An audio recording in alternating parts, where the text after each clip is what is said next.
way. I ain't nothing but tired. Man, I'm just tired and bored with myself. Ooh, hey there, baby, I could use just a little help. You can't start a fire. You can't start a fire without a spark. This gun's for hire, even if we're just dancing in the dark.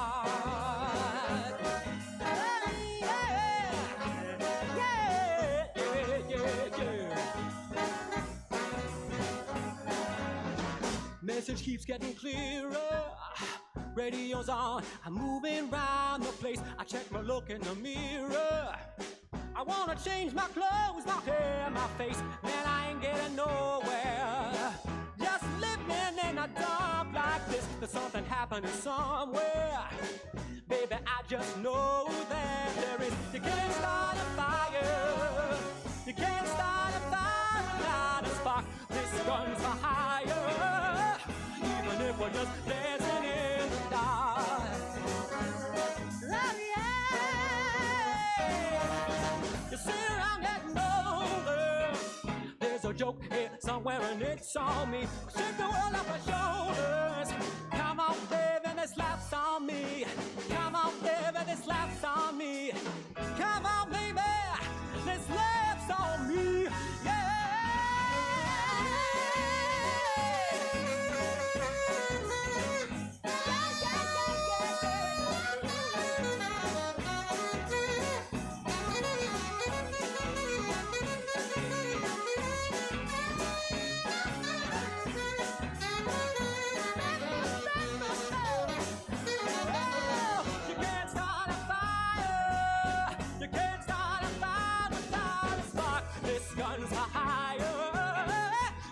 We're just dancing in the dark. Even if we're just dancing in the dark. Woo-hoo-hoo. Even if we're just dancing, dancing, dancing, baby. Even if we're dancing in the dark.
It's a god-awful small affair for the girl with the mousy hair, but her mommy is yelling no, and her daddy has told her to go, but her friend is nowhere to be seen.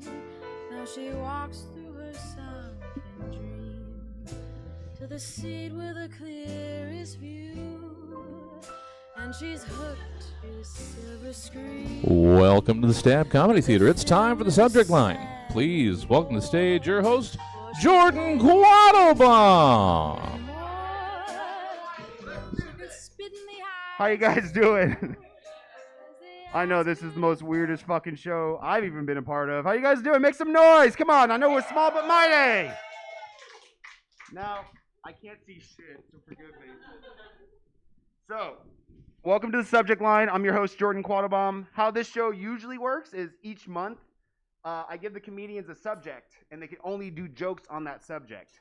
So since it's Halloween, I thought, hey, let's make all the comedians dress up and try to tell jokes as that character. So as you guys can see, I'm a ghost who's trying to do stand-up comedy. So now my father has 2 reasons not to believe in me. Or 3 if he knew I was gay. But no, everyone always wonders, they're like, Jordan, how is it being a ghost? It's pretty cool, man. The only thing that sucks is I can't hail for cabs anymore. I can't look at anybody. I can't see no one. Another cool thing about being a ghost is you don't have to stay in serious relationships anymore. It's kind of cool. Like I was hooking up with this one girl. I got her pregnant. So I ghosted her. But it ended up biting me in the ass because she got an abortion. So I guess I'm still taking care of it. Zing! Okay. What's your guys' biggest fears? You right here. What's your biggest fear? I think I'm looking at you. Yeah. You. Heights. So like, what's the highest you would go, other than an edible? Oh, really? That bad? See, that's a little bit like more like realistic. Mine is so stupid. I'm scared of dying naked. Like, that's like the most embarrassing thing I can think of. Like, can you imagine how embarrassing it is? Like, you slip and fall in the shower, and your family just finds you butt-ass naked with the shampoo bottle up your ass. Isn't it a good look? Isn't it a good look? A lot of people ask me, since I'm a ghost, they're like, Jordan, how did you die? I hung myself. Not in a sad way. I'm really kinky. I'm kidding. If I could have killed myself the way I wanted to do it, I would have done it the old classic way. Toaster in the bathtub. You know what I mean. Makes it easy to clean up the blood after you bash your head in with a toaster. I can't see the other jokes. You forgive me. I think I got one more of the ghost ones. Fuck it. And we're just going to go on my normal material now. Okay. So, a little bit about myself. I'm actually from Stockton. Anyone in here from Stockton? Yeah. We're trash. We're trash. It's fine. This is my impression of every father in Stockton. Get it? Because they ghosted you. But no, I'm Stockton, born and raised. You guys probably saw me when I came in here. I do not look like I'm from Stockton. I get made fun of a lot for how I look because I do a lot of shows here in Sacramento, and they're like, how are you from Stockton and so emo looking? Like, so they gave me a nickname. They call me the emo gangsta. Like, now I can take this off. Like, look at me. Like, they literally gave me the nickname emo gangster, and I was like, what the fuck even is an emo gangster? Am I not afraid to cut a bitch or myself? Like, I don't understand it. Like, I don't just shop a Hot Topic. I am a Hot Topic, motherfuckers. Listen here. But there's a difference, though, between a gangster and an emo gangster. It's pretty simple. Gangsters hold their guns like this. Emo gangsters hold it like this, okay? But I can't outrun the emo-ness, like, no matter how hard I try. Like, I even tried cutting my hair into, like, this emo, like, this mullet thing going on. And my dad got in my face. He's like, you can't even fucking do the mullet right. I was like, what do you mean? He's like, you got to e-mullet. It's like, the fuck's an e-mullet? He goes, it's sad in the front and alone at the party in the back. I was like, fuck you, Dad. Whatever you say about this haircut doesn't matter. It cuts itself, okay? But a little bit about myself. I'm actually a cancer survivor, which is pretty cool. Thank you. Well, it's okay. I wanted to die.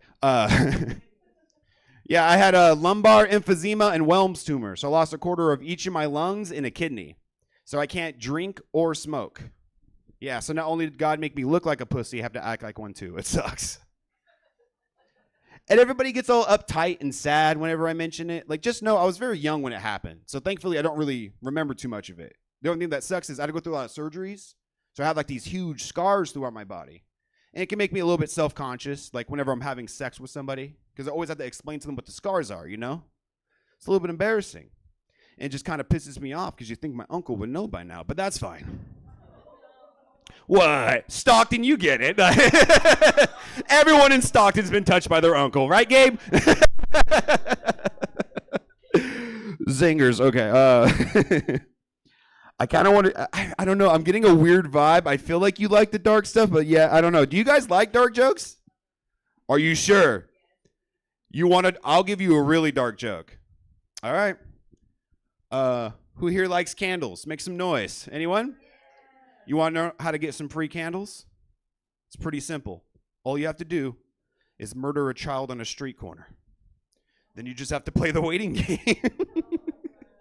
Don't give me the, oh, you asked for it. And I'm going to keep going. By a show of dicks, who has erectile dysfunction? Raise them up. Jordan. It's known as erectile dysfunction, but I think the more scientific term should be Down syndrome.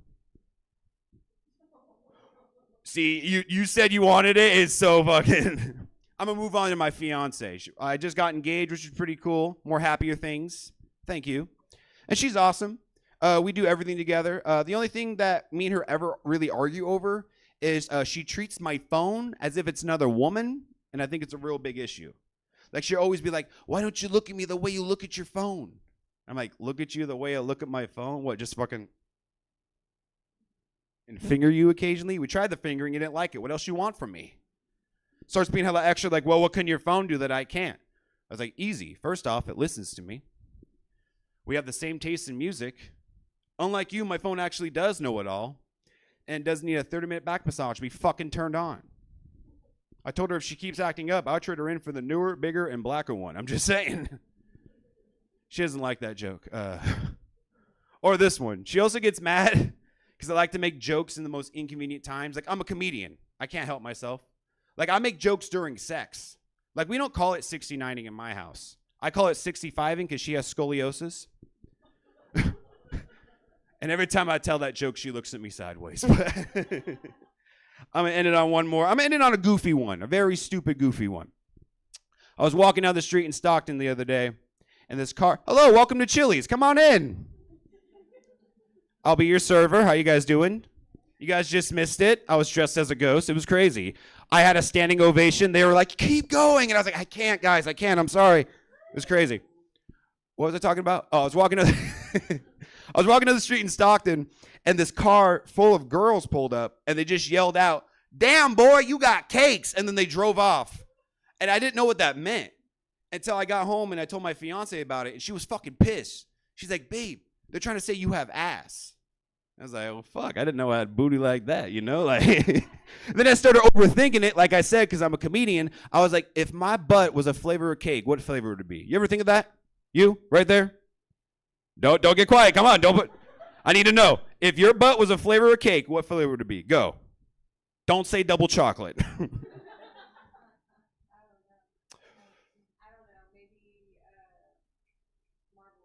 Ooh, fancy. I had one girl looked at me, she said, red velvet. Mine's pretty bad. Mine would be a wedding cake because it's big and white and no one wants to eat it. All right, guys. You guys ready to keep this show on the fucking road? Make some noise. Come on, we got some more people in here. Forgive me if I butcher this. I don't have my glasses on because of the costume, but we're going to keep this going. We have a medium here tonight, guys. A fucking medium. I don't know what they do, but I heard they're interesting, okay? So please, give it up loud and oh, I'm going to fuck it up. I'm so sorry. Teresa Kambuda. What was the last? What was it? Kambuda, ladies and gentlemen, Teresa!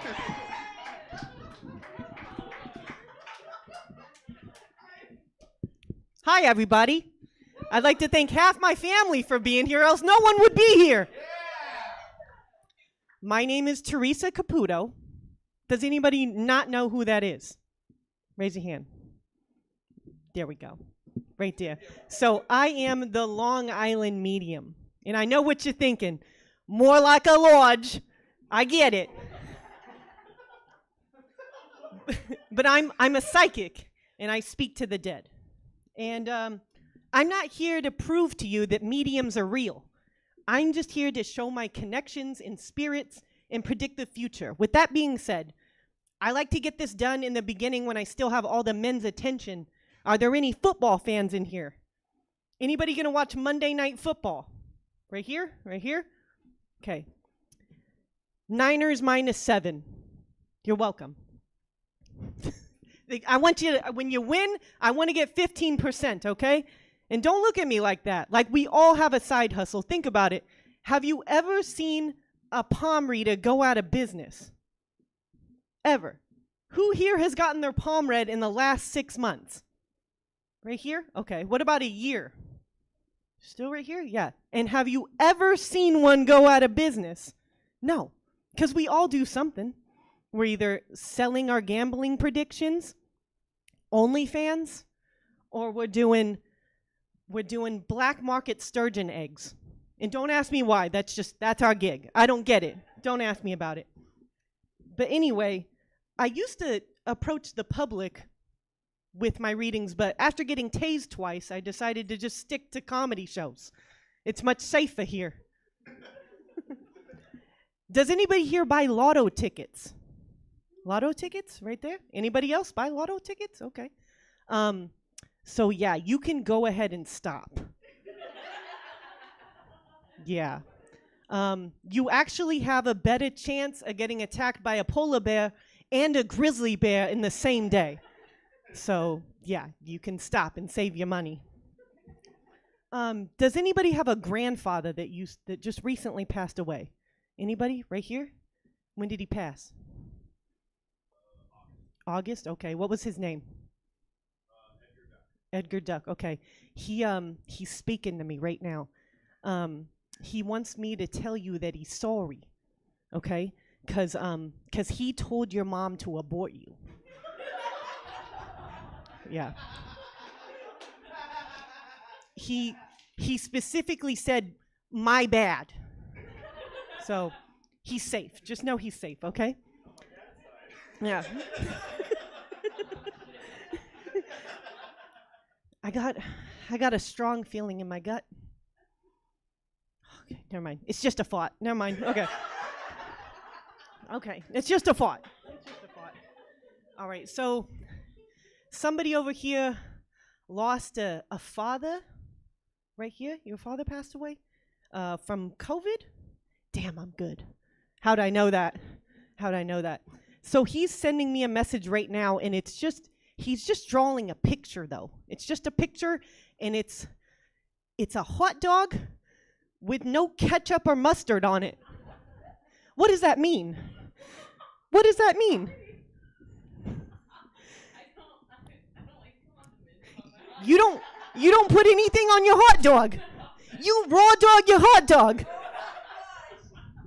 So your dad's telling me it's okay. You need to learn to use ketchup because it's weird. It's weird. He's worried about you. Even mustard's okay, you know? Yeah. I like you. We should hang out. What are you doing Saturday? Never mind. I already know. You're doing nothing. We should hang out. So, yeah, let's see here. What else do I got here? I feel like I went through all my shit. So anyway, let's see. So our side hustle is sturgeon eggs. Does anybody need sturgeon eggs? We're good? No? Okay. No? Okay. All right. Just kidding. All right. Well, that's it for me. I'm going to hand the mic over back to Jordan. Thank you, guys. My name is Teresa Caputo. Keep it going for Teresa, ladies and gentlemen. Let her hit it. I just love how she was a medium and she goes, "Is anyone here? Anyone? No? You? No?" I'm like, "You should know." Give it a go. That was so fucking hilarious. Keep it going one more time, ladies and gentlemen. Also, you guys are probably confused why I came up here as a ghost and came back as Coraline. My fiance is like, why do you look like fucking Georgie from It? And I was like, I don't know, man. It's a nice jacket. Anyways, we're going to keep the show going. This next comic come to the stage. I fucking love her. Please get out loud and proud for Maria. Gentlemen, let her hear it. What's up, guys? I don't know if you recognize who I'm dressed as. I'm Chun-Li from Street Fighter. But I just got into a car accident recently, so I'm not going to pretend like I can fight right now. I can't. I am not in the mood or in the position to fight at all. It's fine. Just broke a couple ribs. Punctured a lung. We're good, though. We're fine, right? We're here. We're pretending to be tough. So it's fine. But I cosplay, so I wear this outfit pretty often. And I'm 32, so people usually ask me, like, is that a sex thing? And I'm just kind of like, what did you just ask me? 2, did you really just say that? And 3, I'm an adult, so of course it's a sex thing. Like, that'd be weird if it wasn't, you know? So it's cool. Guys love it. Makes me feel good. Yeah, so back to the fighting thing. I'm not, in the position to fight or anything like that. But when I get drunk and I'm at the bar and I'm with my boyfriend, I kind of ask him sometimes. I'm like, hey, if I decide to headbutt somebody, are you going to have my back? Because I've always wanted to headbutt somebody in a fight. So, I think it'd be kind of fun. I'm probably going to do it one day. So, but how you guys doing? You guys good? Having fun? Nice. Nobody else dressed up, I can see. It's Halloween, guys. You guys should have. Come on. I feel kind of funny just being the only one. Well, there's a Batman back there, and another comic back there, Gabe. He's dressed like an adult today, so that's cool. So, but yeah. So I was in a car accident recently, and those are fun, right? Like, your insurance goes up, your car's in the shop sometimes. Like I said, I broke 2 ribs, I fractured 12, I had a punctured lung, and I was just on my way to Safeway to make spaghetti for dinner, and apparently that was a bad idea. Yeah. Then I don't even remember the accident. I just remember waking up in an ambulance and some guy was standing over me and he was like, we're going to have to cut our clothes off. And I was like, hold on there, sir. Like, these are my good jeans. These are my only jeans. These are like my Sisterhood of the Traveling Pants. They're the only ones that fit at the moment. Plus, I just met you. Like, we should get to know each other. Like, I like spaghetti. And the next thing I remember is waking up in the hospital in a gown. And I was like, how much you want to bet I didn't get any spaghetti out of this? So, it's cool. It's fine. It's okay, Like I said, it's not the first time. No, I didn't say that. That's not the first time something has happened like that. When I was 25, I broke my back in a car accident. Right? I am very fragile right now. I'm very fragile. But the hospital was pretty cool. They only had 3 channels, and they only had the same shows on like for 24 hours. So one channel had the Golden Girls all day, the other channel had Forensic Files, and then the third channel had Pokemon. And I've never liked Pokemon, so I decided to give it a chance. And I still don't like Pokemon. Like, I don't get it. I don't understand how this 11-year-old kid is allowed. I looked it up. He has over 1,000 species of Pokemon, and like, my next door neighbor had 15 cats, and she's in a mental institution now. Like, that's bad. That's bad. But this kid is allowed, like I said, to have a bunch of animals, and he makes them fight. He makes them fight. That's why he captures them. Like, have you seen the size of a Pokeball? Like, those can't be like fun living conditions. Those look terrible, you know. And Michael Vick dipped a couple dogs in a pool, and now we all hate him.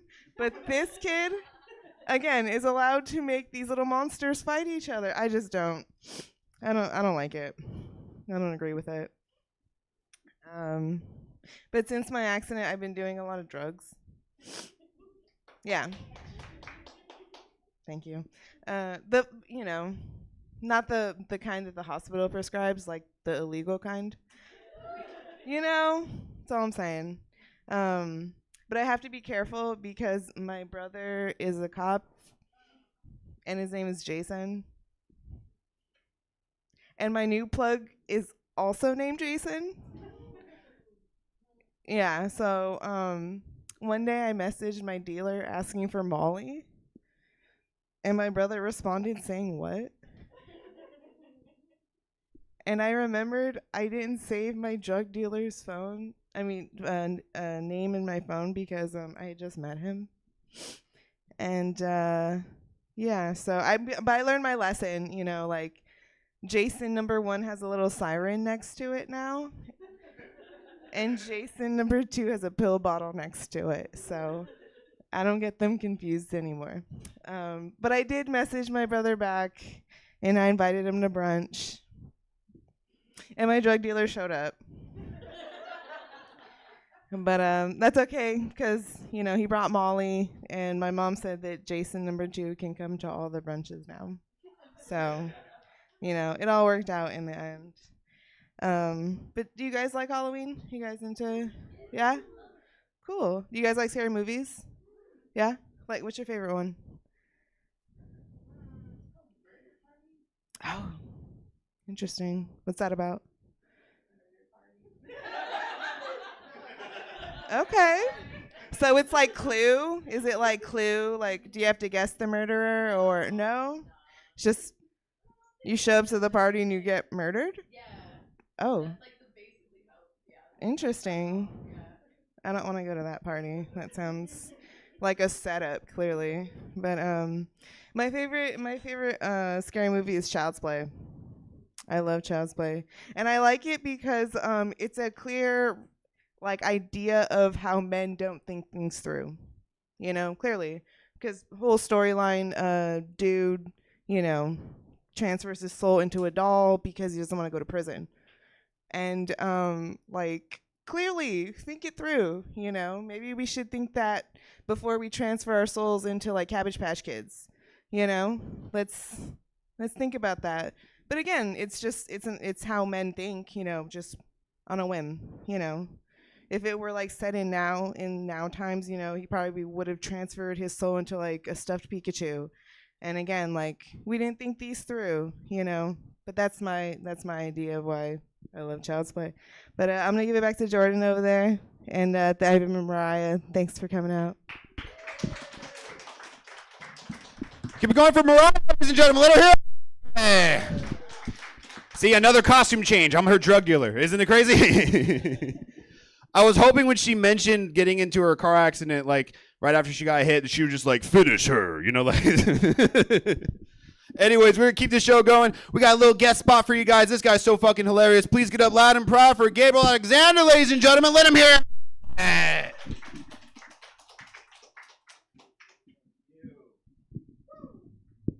What are you, Jordan? Are you are you the Gundam style guy? I wasn't sure. Give it up for Mariah, guys. Give it up for everyone you guys sing. The whole time Chung Li was up here talking about all her car wrecks, I was like, holy shit, that test of strength really got karma back at her, huh? Okay, I'll tell you guys. So in Street Fighter, you beat up a car for a test of strength. And then the car came and beat up Mariah. That's fucked up. Was that too dark? You can laugh. She's right there. She's laughing too. Sorry, I'm not in character. I didn't even know I was going up. I just look like a random screen on Grand Theft Auto. I don't know what to do. You guys, I'm gonna go with my material. I do very dark material. I talk about race and other stuff. You guys cool with that? Yeah? All right, dude. All right. I had a friend the other day. He's black, and that's not really important at all, but it is for this story. Okay? So we're at the lake. Everybody jumps into the lake. He does too, my friend D. Then I start notice he's like panicking, and I was like, oh shit, D's drowning. Like I was like, D's drowning, get him now, get him. And he comes out, we get him out there. I was like, what's wrong with you, dude? Why would you jump into the lake if you don't know how to swim? Like, when you're a grown up, like, why would you do that? And he's like, well, there's like a lot of white people here. I didn't want that stereotype to keep going. And I was like, so you'd rather drowned? You'd rather die? And I was like, if you think about it, you really just made the stereotype even more true. Because now those white people want to be around their other white friends and like, black people can't swim. You're like, that's racist. And I'm like, actually, I saw a black guy drown in the lake once. And the whole time he was in there, he was like in the water and he's just like this. And I was like, oh shit. Black people swim the same way white people dance. I was like, you're swimming off beat, bro. Snap your fingers. I love this place. I do love Stab. I like Stab a lot. It looks like a comedy club they built on Minecraft. I'm not going to take too much time from you. You guys were awesome. Thank you guys so much. Keep it going for my gardener, ladies and gentlemen, Gabriel Alexander. We're going to keep the show going. This next comic coming to the stage. I'm very scared about what's going to happen, but I'm also very excited. So please get up loud and proud for Ben, ladies and gentlemen. Let him hear it.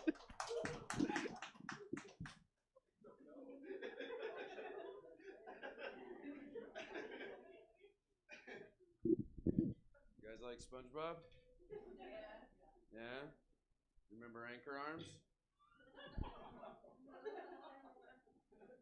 Who wore red shorts? There will be no more material about any of this. Is that understood? No, tell me. Is that understood? Good. I like threatening my audience at the beginning and then having no payoff for the thing I just spent an hour on. Cool. I killed the vibe. Sick.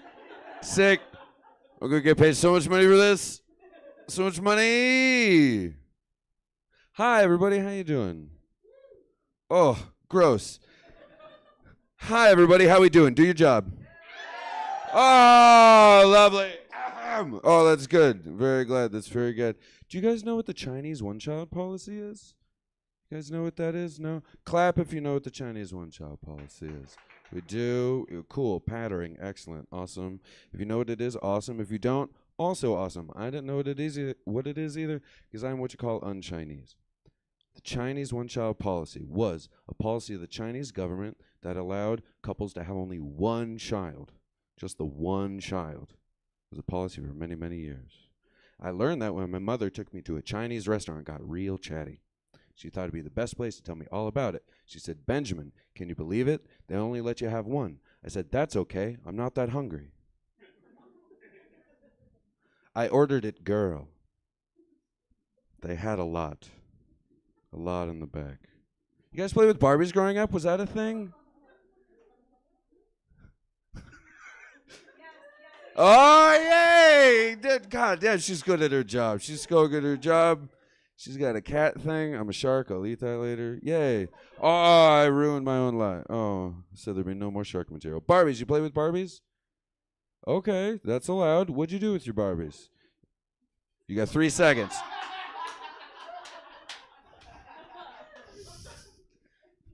I'm very excited. Oh, that's rad. That's good. You got creative with it. You'd like make your Barbies your own, right? If you're cutting their hair off and doing stuff. All right. Are you scared of me? What the fuck is happening? I can't run. This is so far up my ass. All right. I played with Barbies growing up. It was really fun. It was a really creative thing in my life as well. I would like craft their whole clothes from scratch, and I'd like give them whole lives. It was a neat thing. I think it was a generally positive thing in my life, but it did have costs playing with Barbies. Real young guy. Like, it instilled some pretty unrealistic expectations about women way deep down inside that took way too long to get out of there. Like, I don't think I was 30 until I figured out that real women, their heads, way harder to bite off. They will melt. Yay, comic laugh. Cool. That's what I'm here for. What I'm here for. Oh, good. I murder women. That's the joke. So now you get to be afraid. Now you get to be afraid. Fuzzy? No. Stab. All right, bite them all. Okay, that's good. Oh, if anybody needs to know, all good. Understand if you don't want it, but my safe word is It's a goodie. Cuts across all language barriers. And if you rock your toes with it, then they help the deaf ones out. And they could use a hand, don't you think, in that regard? Nifty. Nifty things I'm doing. Quick question. If I fuck a cougar, did I get mauled? No? Neat. Crowd work. Oh, yeah. Hell yeah. Next question. Am I the only one who thinks that baby formula sounds like an industry term for cum? Like they have trade fairs and come get your cum. All right. I just enjoy that. Oh, my dad died. Waka waka. My dad, sweet man. But the mortician, dumb gal, real dumb gal. I said, please make my dad look peaceful. Then she planted a bonsai tree where his face used to be. Dumb lady, dumb mortician, dumb. Hashtag not all morticians. All right. Okay. That's fun. Anybody here a parent? Anybody? Parent? Cool. Oh, neat. Hand wave from a person who doesn't count. Awesome. Cool. Well, I really wanted to be a parent, really bad. I finally got to be. And honestly, there was nothing in the world that I wanted to be more than a parent. But when I tell people that, they'd freak me the fuck out. They keep saying, like, hey, once you become a parent, you can't go anywhere. You can't travel anywhere at all, ever. Never leave the house. So I adopted a highway. That kid takes me everywhere. He's my best boy. He's my best boy. He's my best boy. I need a volunteer. I'm very good at roasting, and I need a volunteer. I need a volunteer. Oh, I heard, does that mean her now?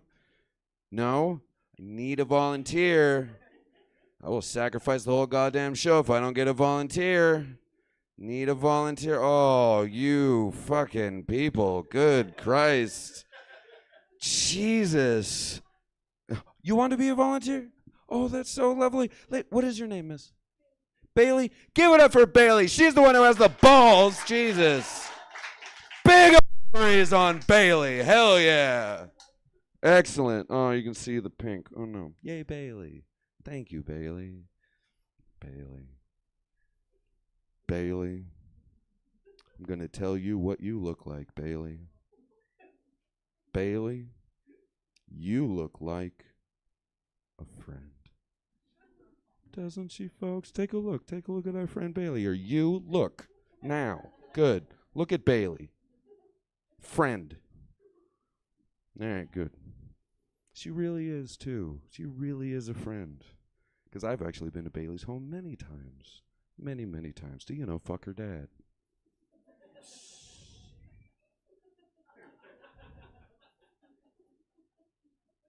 And as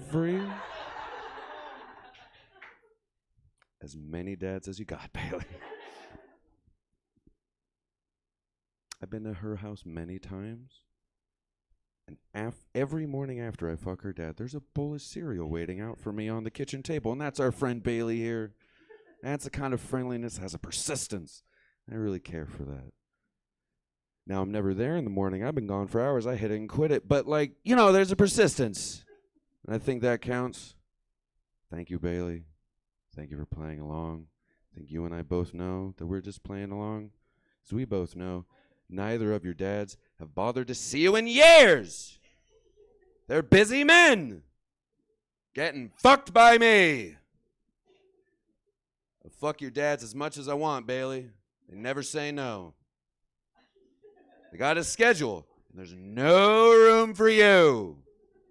Do you like baseball, Bailey?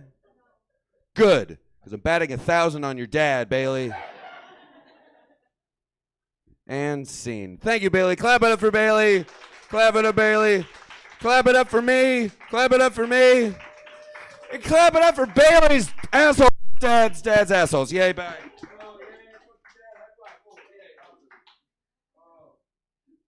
Give it up for Ben, ladies and gentlemen. Literally, that means a lot that he came out here straight from Coachella, straight to here. He looks like if acid was a person. All right. Guys, we're down to our final comic of the night. Are you guys ready? Make some noise. I think you can do a little louder than that. Make some noise for your last comic. Come on now. Now, this guy is more than just a comic. He's a hero, a vigilante, okay? So not only is he a funny-ass comedian, he's saving your children. So please give it up loud and proud for Batman, ladies and gentlemen. Give it the fuck up for me, everyone. Does anyone in here smoke weed?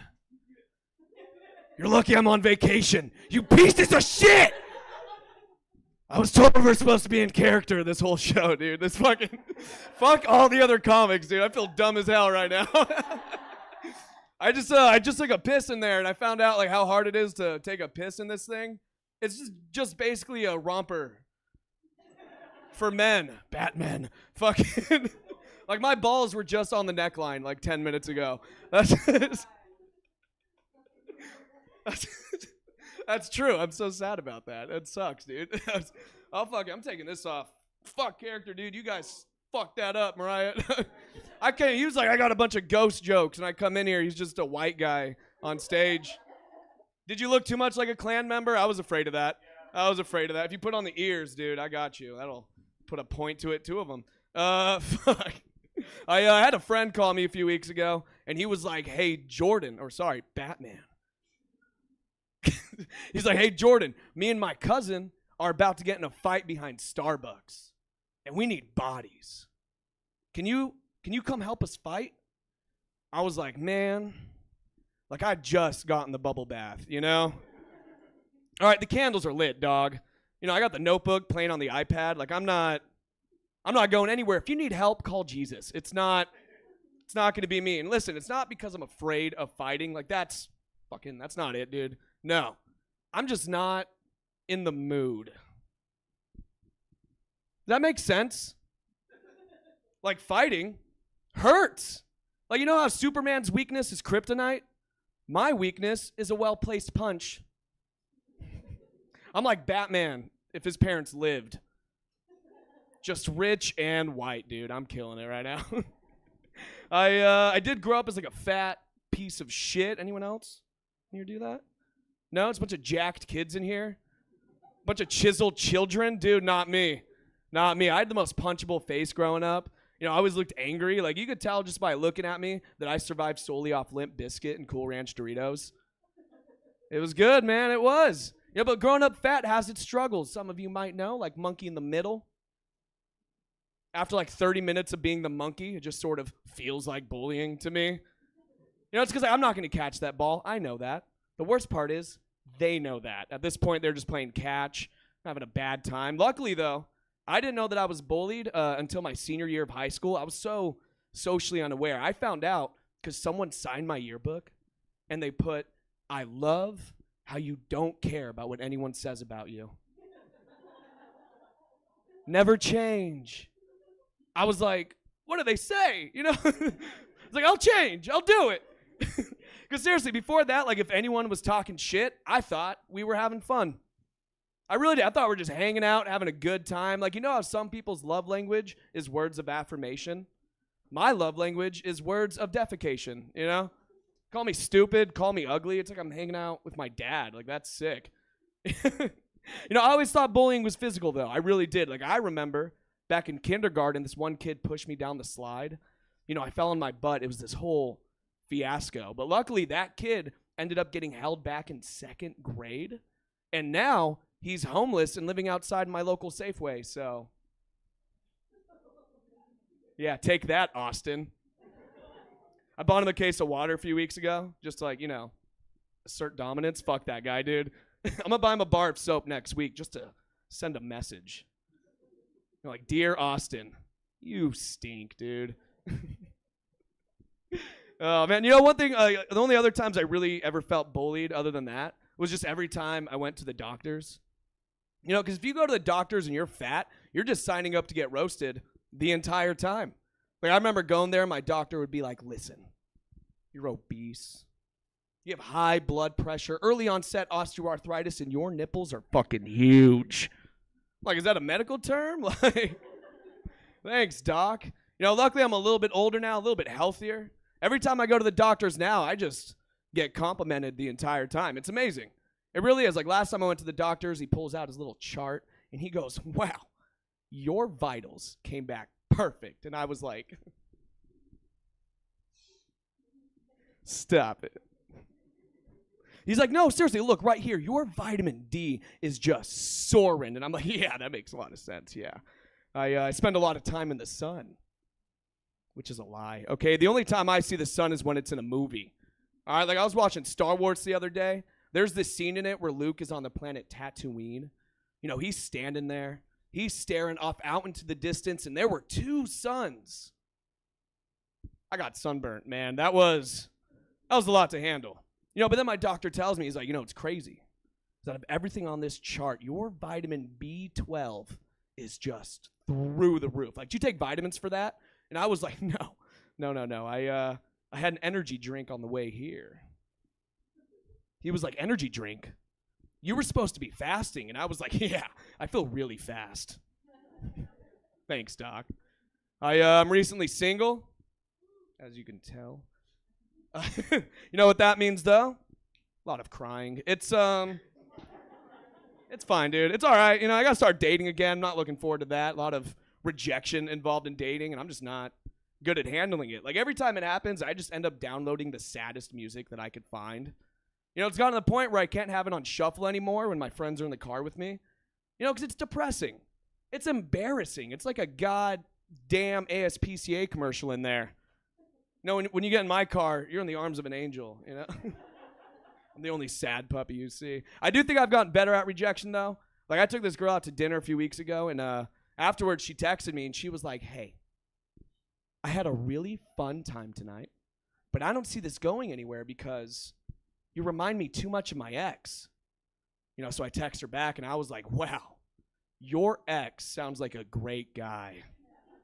Must have been your fault. I don't know how you fumbled that one, man. But with dating, too, there comes a lot of dangers, like women. You guys got to worry about getting murdered or dating a DJ. Like, you guys have so many things to worry about. Not me, dude. I don't got those dangers, but I got issues out there, right? Like, I was once seeing this girl for a while that I really liked. And then one day, she asked if we can be in an open relationship. Obviously, I said no. I'm not going to be the only one in this relationship not getting laid. I don't think that's fair. I really don't. But when I told her no, she was like, why? So I told her. I was like, I feel like we have a certain connection that I'm just not comfortable sharing with other people. Gay, dude. Super gay. All right, that was something a girl would say. You know what I mean? But I said it, and her response to me was, do you like pizza? What? She was like, if you have a favorite type of pizza, does that mean you're just not going to eat any other kinds of pizza? Did I just get objectified? Like, what the fuck just happened right there? Like, are you like pizza? Like, that's like me walking around saying all women are like lamps. Just because I have one in the living room doesn't mean I can't have one in the bedroom. Blah. Like, that was the most fuckboy thing a woman has ever told me because fuck, boy, that hurt, And I was mad, too, because at this point, I had already introduced her to all my friends. So I basically took her to a pizza buffet and was like, hope you're not hungry. She was. Famished, actually. And she actually did keep hanging out with my friends for a while after that, too. That was weird, because this is the first time in my life where instead of getting ghosted, I got haunted. It was very spooky. All right, I think I got a minute left, so I'm going to end it off with this fact. Last month, believe it or not, for the first time ever, I actually managed to pay my rent with money that I made from doing stand-up comedy. Thank you. Also, I'm homeless, so thanks to stand-up comedy. You guys have been beautiful. I've been gorgeous. Have a great night. Keep it going for Batman, ladies and gentlemen. Also, fuck all of you. You clapped for him making a career in comedy, but when I said I survived cancer, I got one clap. One clap. Anyways, I hope you guys enjoyed. We do this every month. It's always a different subject every month, so if you can, see me after the show. I'll be more than happy to tell you about it. But they also have 2 more shows going on tonight, one at 9 and one at 10. So please talk to the man up front, and he'll tell you about all the information up there. Thank you guys so much for coming out. Get home safe. And please give it up for all the comedians you guys seen tonight. Keep it going for Stab. And I've been your host. You guys have a great night. Get home safe. And if you're going to do drugs, do it responsibly. Have a good night. Thank you. Thank you, guys. That is it for the subject line. But we do have 2 more shows. Comedy for a Cause coming up next. Gonna be a lot of fun. If you want to stick around, please see me up front. Then at 10, it's Dear Abby WTF. If you're done with us for the night, we're on stabcomedytheater.com with our full calendar of events. You can see what we do. We're live in person Thursdays through Sundays, and we're streaming 6 nights a week. So thanks for coming out. If you want to stick around, I will see you at the box office /bar/everything. Thanks for being with us.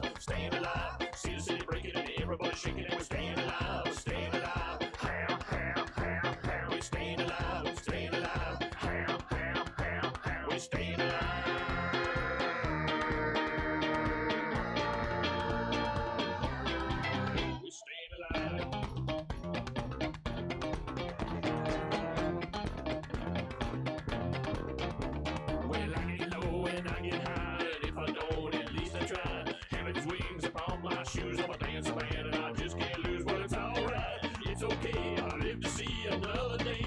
You can try to understand. New York Times, back on man. Whether you're a brother, whether you're a mother, you're staying alive, staying alive. See the city breaking into everybody shaking, and we're staying alive, staying alive. We're staying alive, staying alive. We're staying alive.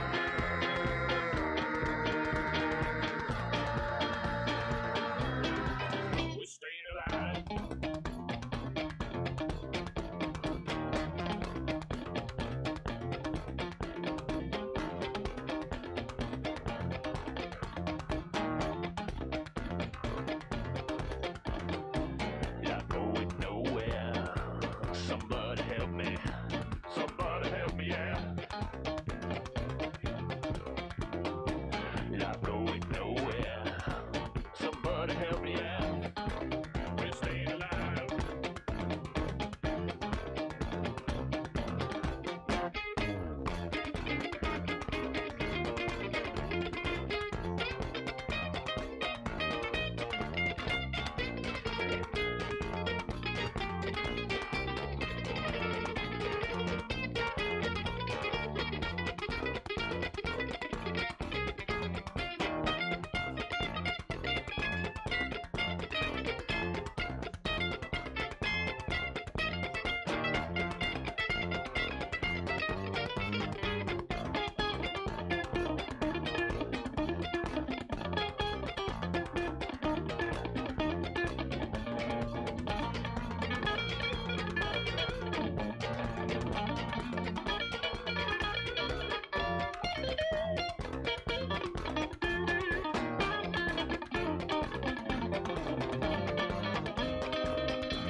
We're staying alive.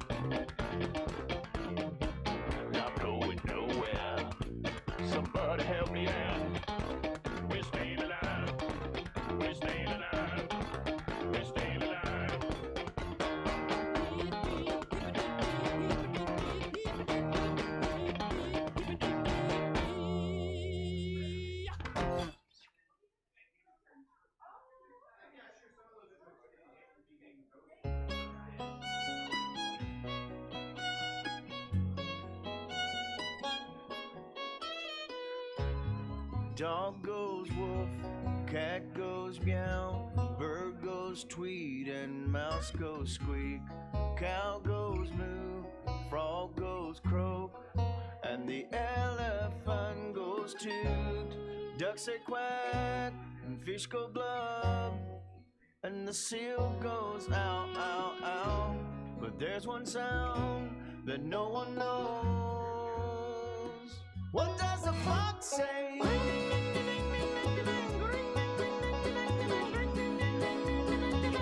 What the fox say? What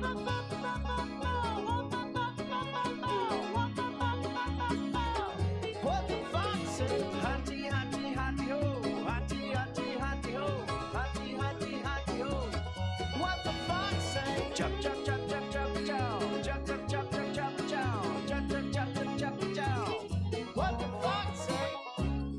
Big blue eyes, pointy nose, chasing mice and digging holes. Tiny paws up the hill. Suddenly you're standing still. Your fur is red, so beautiful, like an angel in disguise. But if you meet a friendly horse, well, you communicate by more, How will you speak to that horse? What does a fox say?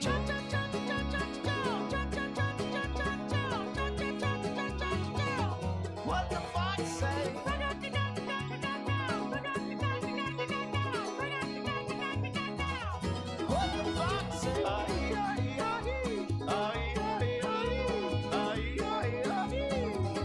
What the fox say?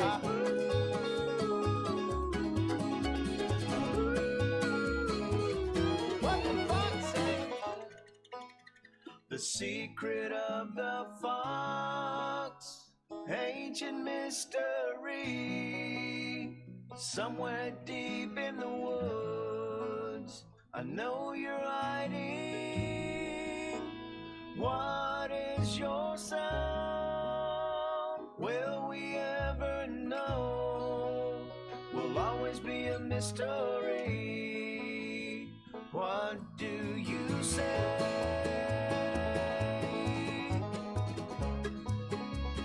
You're my guardian angel, hiding in the woods.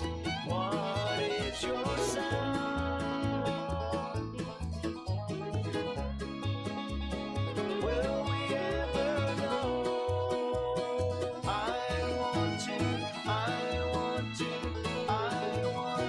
know.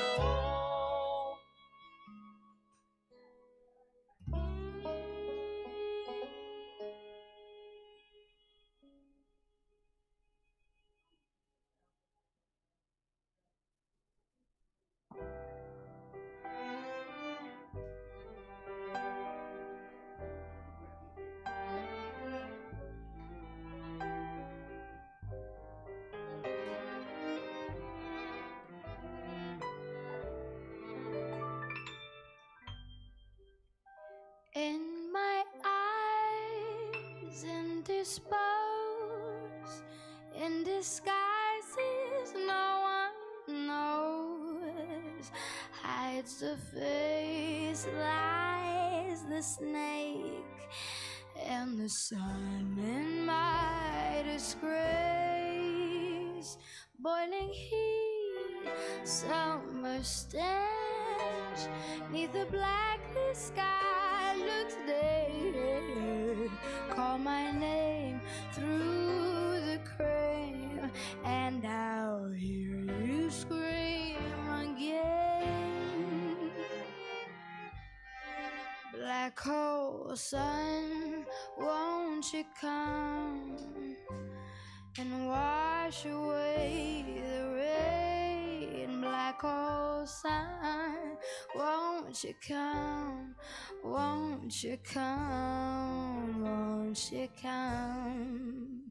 Stuttering, cold and damp, steal the warm wind, tired best friend. Times are gone for honest man, and sometimes far too long for snakes.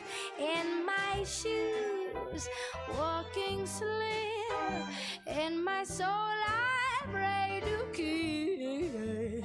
Heaven sent hell away.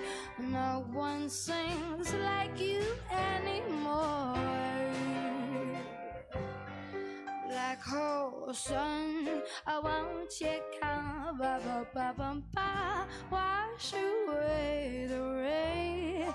Black hole sun, won't you come, won't you come?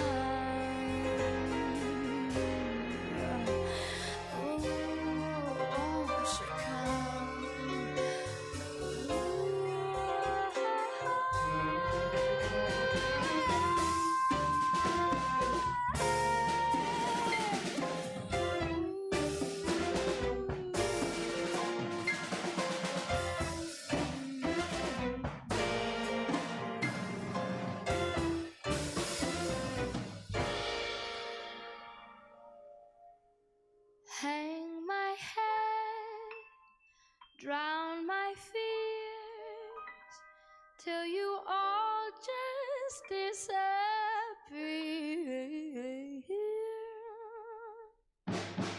Black hole sun, won't you come and wash away the rain? Black hole sun, won't you come?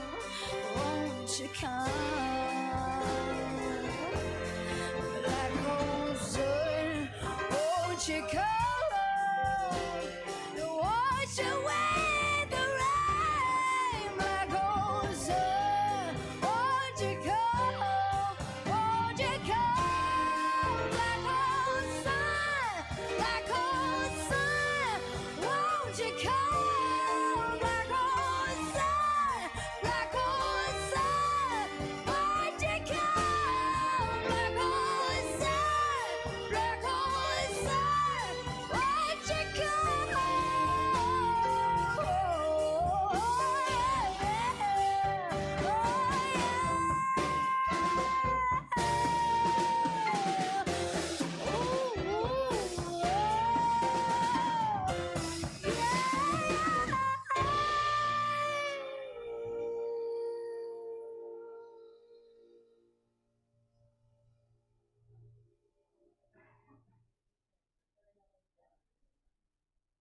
Tonight, I'm gonna have myself a real good time.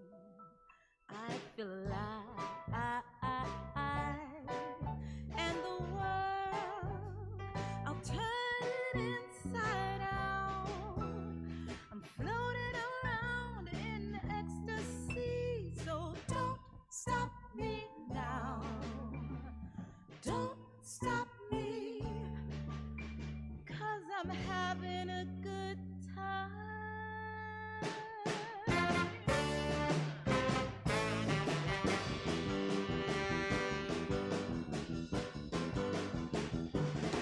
I'm a shooting star leaping through the sky like a tiger, defying the laws of gravity. I'm a racing car passing by like a Lady Godiva. I'm gonna go, go, go. There's no stopping me. Well, welcome to Stab Comedy Theater. It's time for Comedy for a Cause.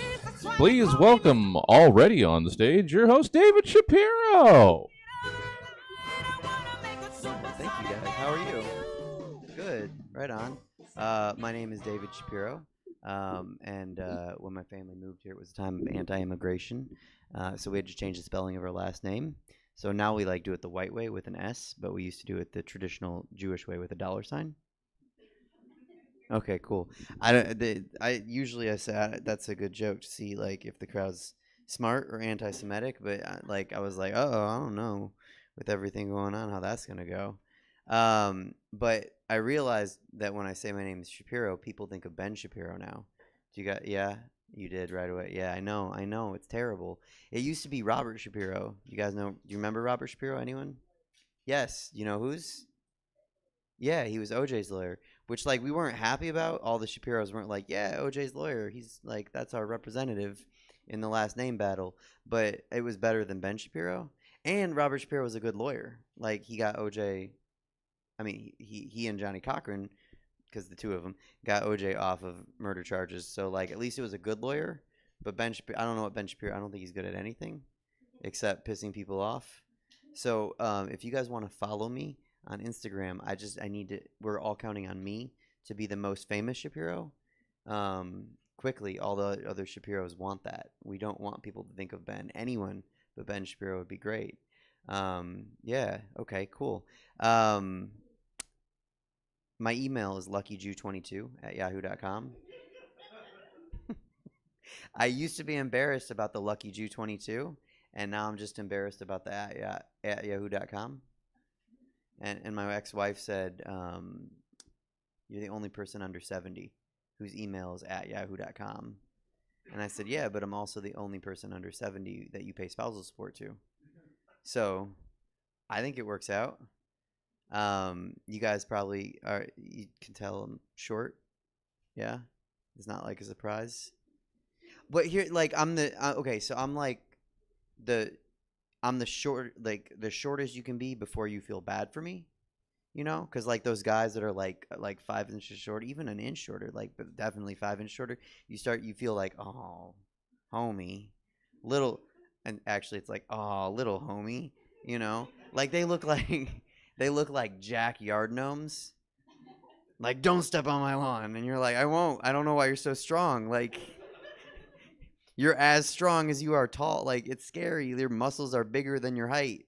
So yeah. So like I'm actually average American woman height. So I don't know like what if all you guys lined up on the back wall, I'd just be in the middle probably. I didn't want to learn this fact, but like Wikipedia, you just go down a rabbit hole, you know, and I'm just tall enough to stand at the top of the rabbit hole where average American women can see out. And so yeah, I learned average American white women, I should say that, because it does break it down even further. So, yeah, I didn't want to. I'm not even white as a Jew. I don't think. I think it's a very different experience the last 6,000 years. If Jews are white, I would like a refund on that experience. Because, man, it's been weird. All the other white people trying to kill us for 6,000 years. Sorry, that got weird. But I had to explain why I'm weirded out that I'm average American woman height for a white woman. I'm not a white woman. In a lot of ways, you know? All the ways? Half of the ways? I don't know. But yeah, so anyway, that's a weird fact about me that, you know, we should probably just cover really quick. I just learned also that 65% of people randomly masturbate when they're on the phone. Yeah. I know. I didn't like learning that either. I'm in the 35% of people that does not randomly masturbate on the phone, but I have OCD, and that's intrusive thoughts, you know, and so I can't stop thinking about the 65% of people randomly masturbating on the phone. I'm like, oh my God, that's weird. I'm in the 35%, not the 65%. And my OCD, in addition to intrusive thoughts, I also have germophobia, right? Because that's one way OCD can manifest. And so I like cleaning a lot. And I hate cleaning a lot, but I clean a lot because of the germophobia. And I like multitasking. That's nothing to do with OCD. I just, you know, want efficiency in my life. So I have a little telemarketer headset, and when I'm cleaning, when I'm on the phone, I'll clean, you know, or when I'm cleaning, I'll get on the phone because, you know, I'm doing something with this. I might as well take my mind off of what I'm doing, right? And so the other day I was cleaning my apartment and my kitchen, and like the counters in the kitchen's like, the apartment's from like 1970 something, and so the counters are like a little too high for me and like a little too deep, probably because I'm average American woman height, and like it's a very sexist apartment. It doesn't care that I'm a man. It's like your woman height, so you should be in here, but you can't reach everything. And I'm not agreeing with it. I'm just stating facts.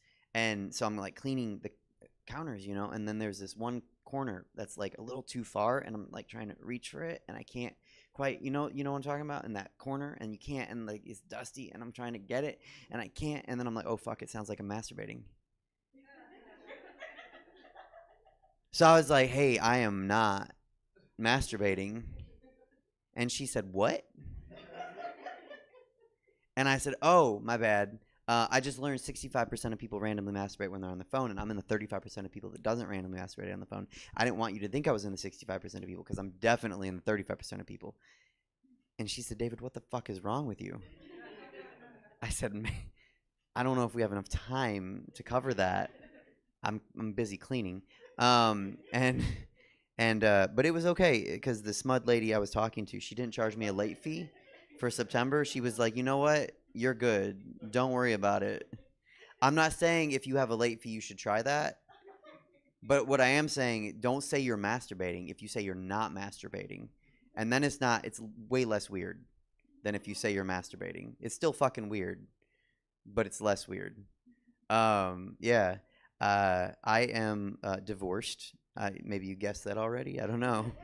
You're probably like, no, we thought you were just single forever. My ex-wife, she like Robert Shapiro, she's a lawyer, and she uses the last name Shapiro, even though she doesn't personally go by Shapiro anymore. She kept it professionally, and my friends are really upset about it.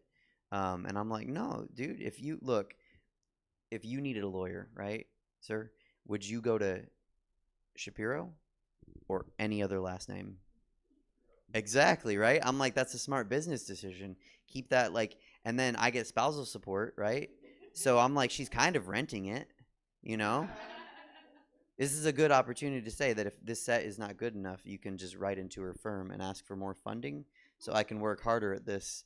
I'm not allowed to say the firm's name. That's the only thing she asked me not to do. She was aware that she was going to be part of my set a lot sometimes. But she said, but all you got to do is Google Sacramento Shapiro lawyer.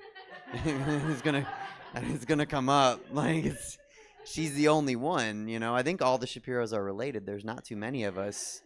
You know, it's like a very famous last name, Jewish last name, but it's not a common. It's not like there's no Steen or Burke or Witz in it, you know. No silver or gold. So much to our dismay, as Jews, we love silver. And no, I'm kidding. I didn't know if that was a hacky thing you'd laugh at. I don't know how to make you laugh, sir. You're difficult. Yeah. It's fine. Don't laugh. Whatever. No, where was I? Spousal support. Yeah, it was interesting when we were in court and the judge was like, hey, we're talking about spousal support. She didn't say, hey, we're talking about support. But anyway, the judge was like, okay, matter of spousal support. And her attorney said, he is a man. He should not get spousal support. And my attorney was like, that's sexist. Like, she makes way more money she makes like $250,000 a year. And I do this for a living. And I shop in the little kids section at Target. And that's not because I don't have the money. It's because that's where the clothes fit the average American woman. The T-shirts especially, you know, and especially kids aren't chesty. So it's good for me to get the little boy shirts. Anyway, spousal support. So the judge said, you know, he needs it. And then her lawyer said, he's a man. And my lawyer said, that's sexist. And her lawyer said, but he has a college degree. And my lawyer said, that doesn't matter. She makes way more money than he does. And then her lawyer said again, but he's a man and he has a college degree. And the judge said, stop. And then she said, what's the degree in? And all four of us said theater. And the judge said, oh, no, you have to. Okay, good. You laughed. You have to pay him spousal support. Like, he'll die. He can't buy groceries with monologues and soliloquies. Like, that won't work. So I get paid by her, which is funny because when we started hanging out after we settled our divorce, which is weird. I don't think she knows she's still in love with me. I know I'm still in love with her. It's not a mystery to me, but I think it is to her. But she said don't post anything about it or pictures or anything because she has a baby daddy. She was like, my baby daddy. She didn't say baby. She was like, she said his name. She said he, you know, and my family and friends, they don't think we should be hanging out. And I said, why? Like, why does it matter? You can have friends. And she said, because they're scared that you're gonna kill me. And I was like, I get $2,000 a month from you. Existing. Why would I kill you? That's the dumbest thing. Like, I want to be your bodyguard. I'm Kevin Costner. You're Whitney. Like, I'm driving you to work from now. I'm going to buy the safest car I can with the spousal support and drive you. Like, I'm gonna wrap you in bubble. Like, what are you? Why would I hurt you? Like, no, I make money just from you going to work. Yeah. So, divorce is weird. I don't recommend it. Anyone been divorced? No. Okay. Anyone married in the audience? There's only. You guys are married? Okay, don't get divorced. It's terrible. Stay married and in love forever. Please. I'm the kid. For me. No, when we got divorced, you know that thing they do in movies where they go around like putting post-its on the property so they can like tell whose is what's? Have you seen that? And okay. Have you heard? No? You have. Okay, yeah. So like you go around your house or your apartment, whatever your domicile. It's what it is. Let's not shame my vocabulary. You go around the place you live and you like maybe with colored post-its or like your name on a post-it and you mark it with like, oh, this is mine, this is mine, this is mine, right? And that way, like, I don't know, that way the movers can like whatever. We didn't do it like that. Because we don't need that color coding system.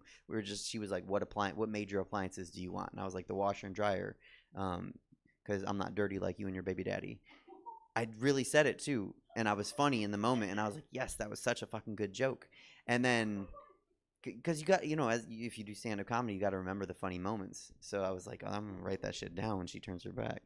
And then I said, what do you want? And she said, I want the refrigerator. And we had just gotten this really nice, like $2,000 refrigerator with French doors and like French double doors and then like double drawer freezer. Like it was with a water machine and it made ice, like 3 different kinds. It was beautiful. And I miss this fridge every day.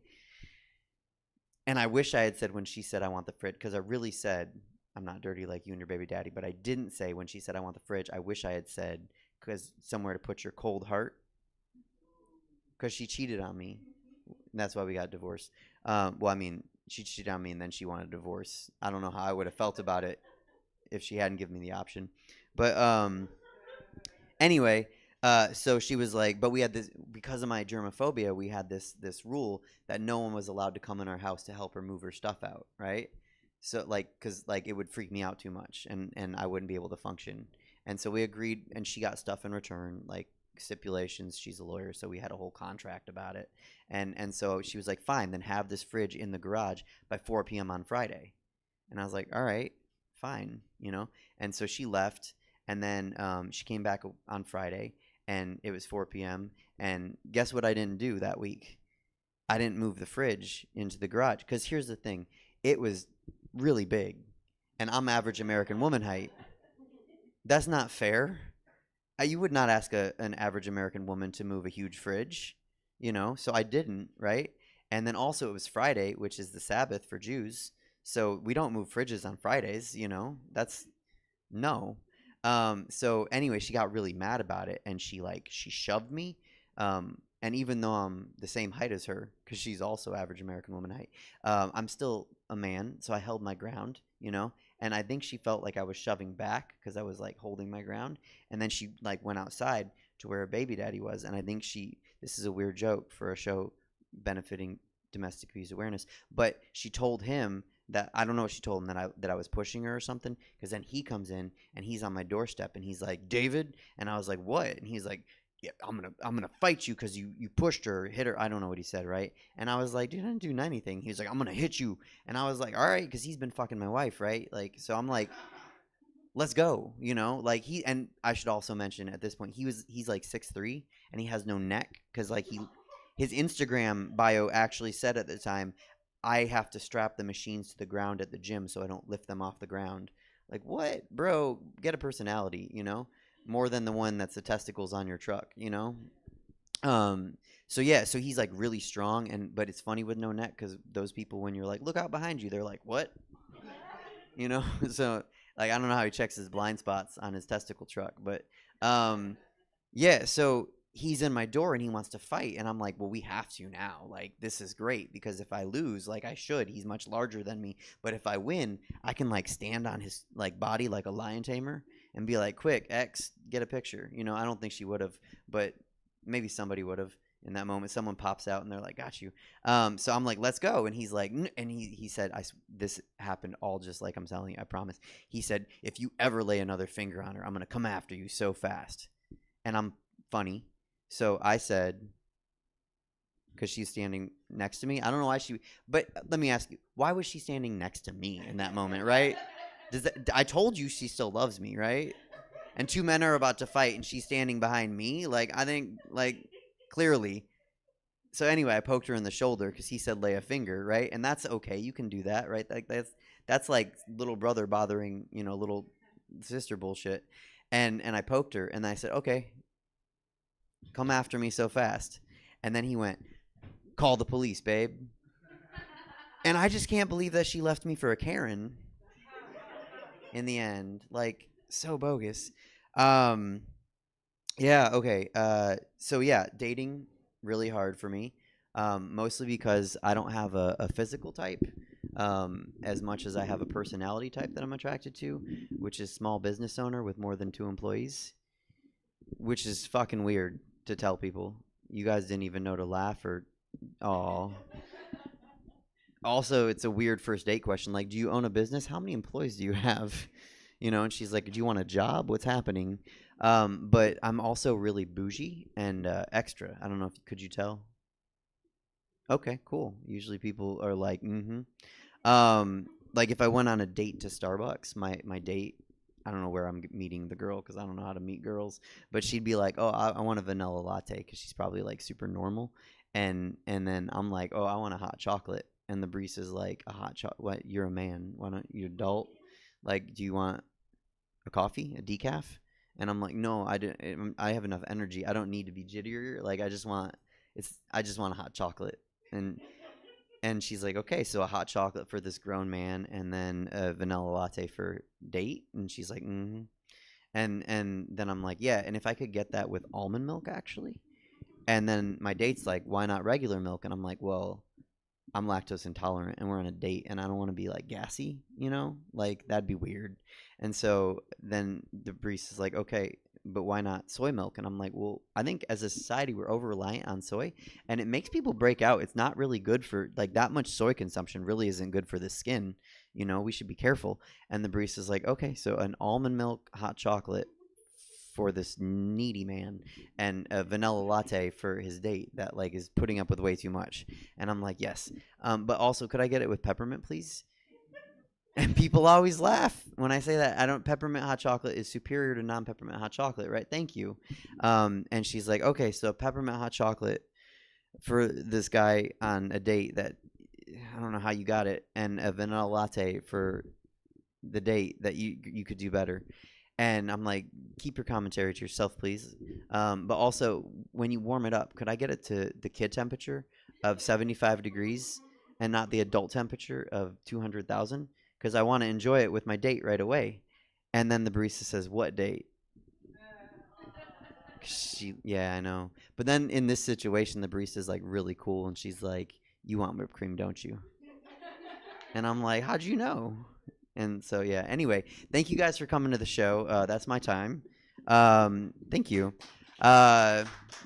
This show is really, I hope it can grow and be special. I'm really glad you guys are here for the first one. We're going to donate a portion of the ticket sales every month to a charity. Is that why you guys came? No? Okay. Silence. Okay. You can like make noise. It's okay. If I'm not that funny, the other comedians are way funnier. So, just get used to being like noisy with your noises, in a supportive way. Anyway, so it's a portion of the ticket sales for this show are gonna go to my sister's house because it is Domestic Abuse Awareness Month.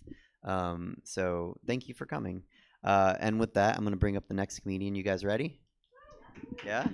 Okay, great. Please, she performs all over the Bay Area. Give it up for Iris Benson.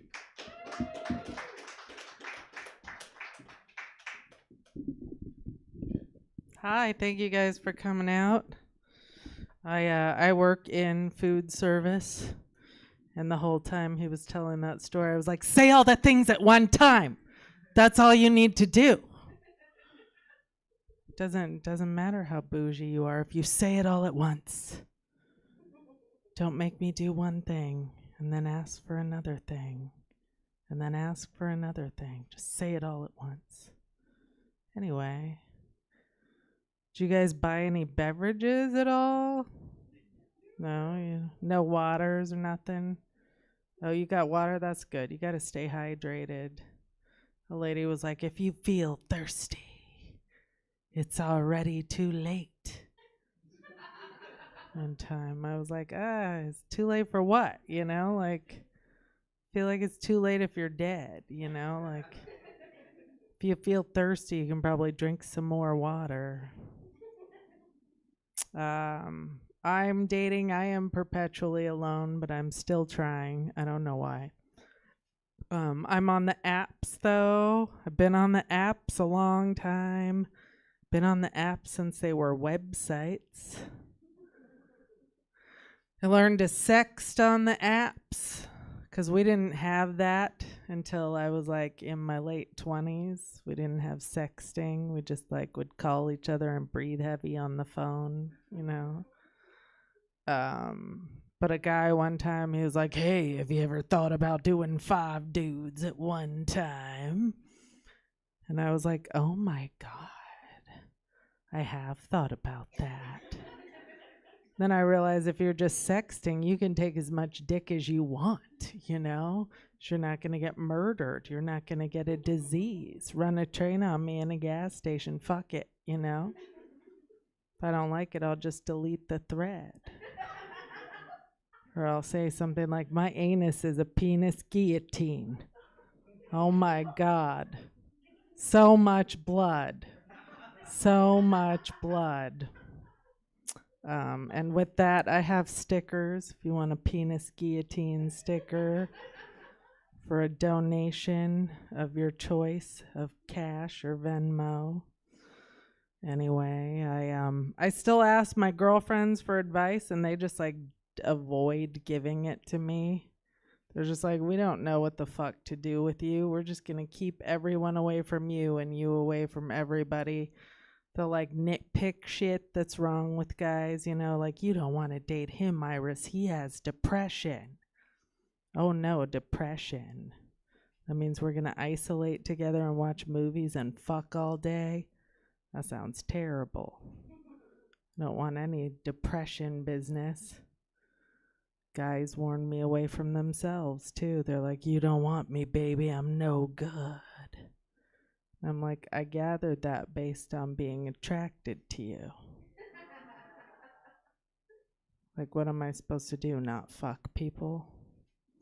And then one guy was like, I sabotage all the relationships I'm in. I'm like, I know, because you got blackout drunk and told everyone they were a piece of shit and pissed in my bed later. You know? Doesn't take a genius to figure out that you sabotage all your relationships. Another guy was like, women always try and psychoanalyze me. I'm like, I never do that. I just assume everyone was raped in the ass when they were 5 years old and go from there. Safer that way. Can't get any worse than that, right? Like, no. All right. Guys are uptight. That's all right. I'm a recovering addict of new age bullshit. Used to be really into astrology when I was a kid, and now I'm not anymore. But if people talk about astrology, I Jones, you know, like an addict that's been sober for like 30 years, but they just like a fun drug story, you know, like if I'm walking down a dark alley and somebody's like, hey, what's your sign? I'm like, I shouldn't engage you, but I'm a Leo. And they'll be like, well, you don't seem that much like a Leo. And then I'll be like, well, that's because my moon's in Virgo and my rising sign's in Gemini. Just like Madonna, you know? Then I'll start hoping somebody will be like, I'm an Aquarius, water signs, woo! So I could be like, actually, Aquarius is an air sign, bitch. Thing that always snaps me out of it, though, are Scorpios.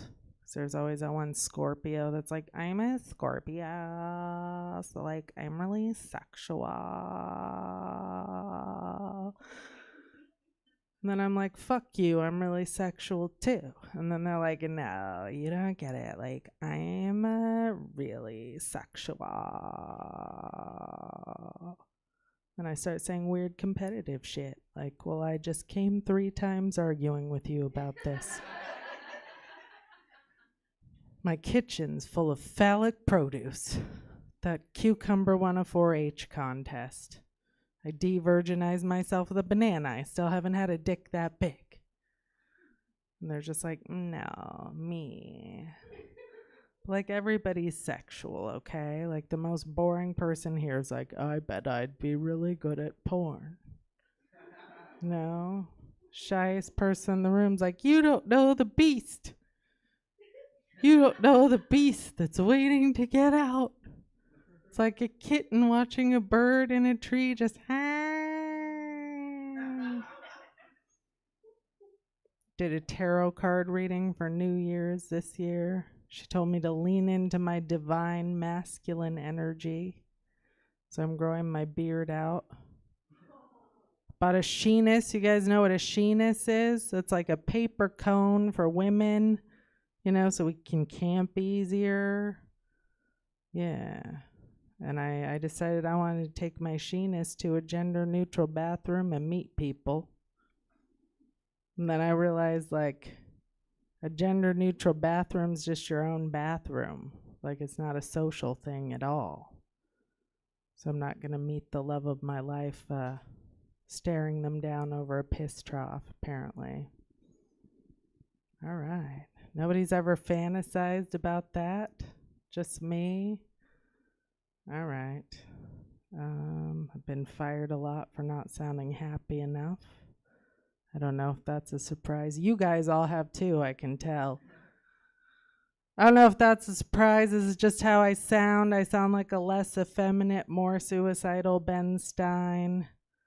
First time it happened, I waxed this woman's anus, which is what she was paying me to do. Can I get one of those?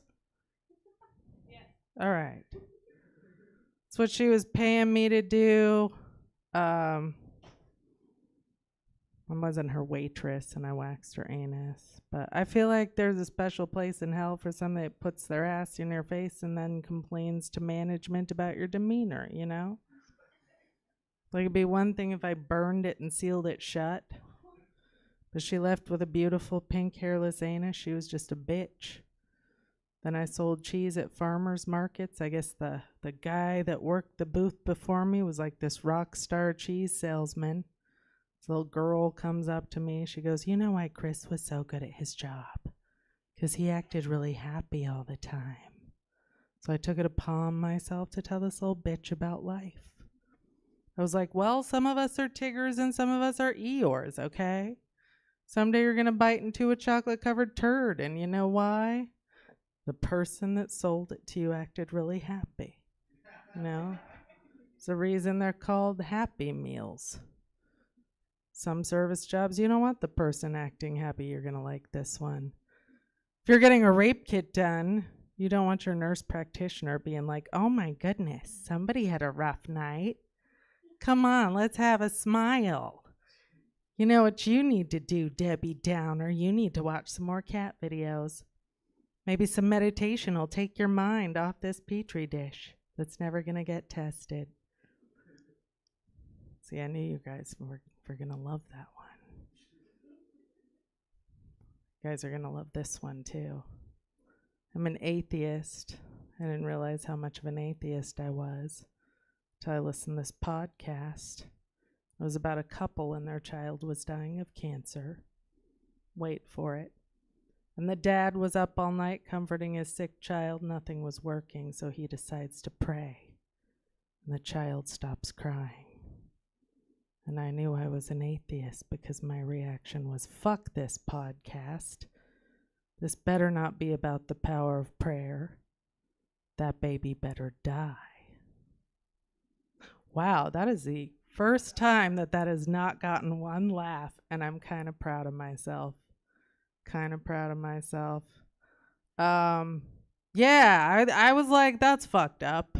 You know, you would rather a baby die and fit your view of the world than have there be a God, really? Maybe I need to learn some spiritual lessons. You guys know what happened? I listened to the rest of that podcast. Anybody want to take a guess? Nobody? That baby died because you can't cure terminal cancer with prayer. It's not going to happen. Don't get me wrong. I pray too. You know, if my bank account's low, I pray. If I'm late for work, I pray. Cops behind me, I pray. I'm not saying don't pray. I'm just saying, like, diversify your tactics, you know? Collect some yogurt lids. Do a walkathon. Major in a science. That's all I'm saying. Anyway, I used to be a massage therapist. I used to hate to do prenatal massages because when would come in, they'd say the same dumb shit. They'd be like, you know what spots to avoid, right? So nothing bad happens. It's according to the hard science behind massage, there's a spot on the foot that makes things descend, which means you're either going to shit your pants or you're going to miscarry or both. Don't you think if there was a spot on your body that could make you expel your unborn child, we would know about it? You know, I would have looked that up in the 8th grade. We would have 15-year-old girls slipping through our bodies ourselves going, where's the Vulcan abortion pinch chapter? I need to know right now. Would change the conversation in the pro-lifer household a little bit, you know? Like, you've been pinching it, haven't you? No, Mother, I swear it was an accident. I'll be good, Mother. Please don't make me wear the metal boots of shame, Mother. Then you tempted a man with your dirty pillows and got rid of it, you dirty foot pincher. All right, I'm going to leave you with this. A guy decided he didn't want to date me based on the messiness of my car because he thought it meant my pussy smelled. So he has a saying, dirty car, dirty pussy. Is that an aphorism anybody's heard before? Nobody's grandfather was like, beware the woman. Beware the woman with the messy horseless carriage, for her flower doth not smell like a rose. Feel like we would have seen a Mythbusters episode about that, you know? And I found out he's only been with like 3 women. I took stats in college. 3 ain't no... Yeah, you took stats too. You didn't? All right. Well... If you did take a stats class, you would know that 3 ain't no kind of sample size. You need like 30 smelly pussy car driving women to test that theory, you know. You need to do it over a period of time. We smell different from week to week, you know. Freshly showered 9 a.m. pussy smells different from a lunchtime jog pussy, which in turn smells different from a 5 o'clock drive time pussy. You need some placebo pussy. You need to toss an onion in there, some deviled eggs, some black jelly beans, you know. I know vaginas are dark, mysterious places. I get that. They're a whole lot easier to clean than a car. All right. Thank you, guys. Have a good night.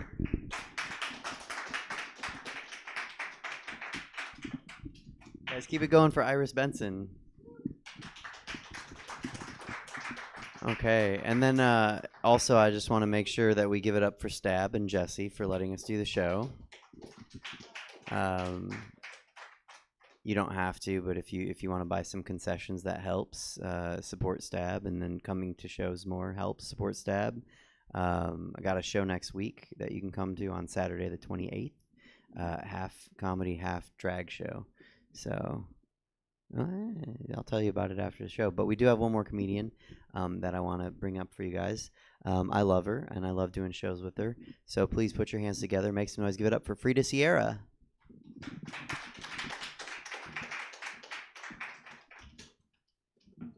Hello there, Sacramento. How are you? How's life? How's it going? Oh my God, look at your fucking faces. Okay, yeah. You bring the shoulders in with the clap. I appreciate someone that like does the whole body with it. It's not just an arm thing. It's like, this is a workout. This is like rowing. I appreciate that. Some people don't do enough when they're enthusiasm. And I appreciate like when we decided as a society when we're going to express enthusiasm or excitement, we go with like woo or like yeah, like single syllable responses. Like if I had asked you guys to make a sound and one of you was like woo woo woo woo woo, out. I don't want it. Out right now. I kicked out. Anyway, happy to be here. Hello there, Sacramento. This is so nice to be here. I love Sacramento. It is one of my favorite state capitals in all of California to perform in. Oh my God, you guys have great street parking. I don't know. I do shows here and then I go back home. But I'm not bragging. I go back to the Bay Area, but I go to a place called Hayward. I don't know if you know about it. It's kind of close to San Francisco. It's like 1 or 2 tax brackets away from there. If you don't know Hayward, Hayward is the only city in the Bay Area where when I tell people that are from Oakland, California, that I'm from Hayward, California, they just go, oh shit, that's rough. And I tell them, it is not that dangerous. And they're like, I know, it's fucking boring. How do you do it? And it's like, okay, that's fair. But what we lack in arts and culture and other cool Oakland, San Francisco stuff, we in Hayward make up for that with a Chuck E. Cheese with a full liquor license that stays open till 1:30 a.m. on a weeknight. I know, it's good. Plan a trip or a DUI. But, it's a good, like, I'm not talking about a Dave & Buster's. I'm talking about a real Chuck E. Cheese. You could see animatronic rats dancing on the stage. You could see real rats crawling on the floor, have the worst pizza of your life, get a double Mai Tai, and pass out in the fucking ball pit. It is so good. Like, I don't know your idea of fun. You seem like great people. But have you ever played skee ball drunk with an 11-year-old? It is the most fun you could ever have on a Tuesday night. Here's a cool tip, though.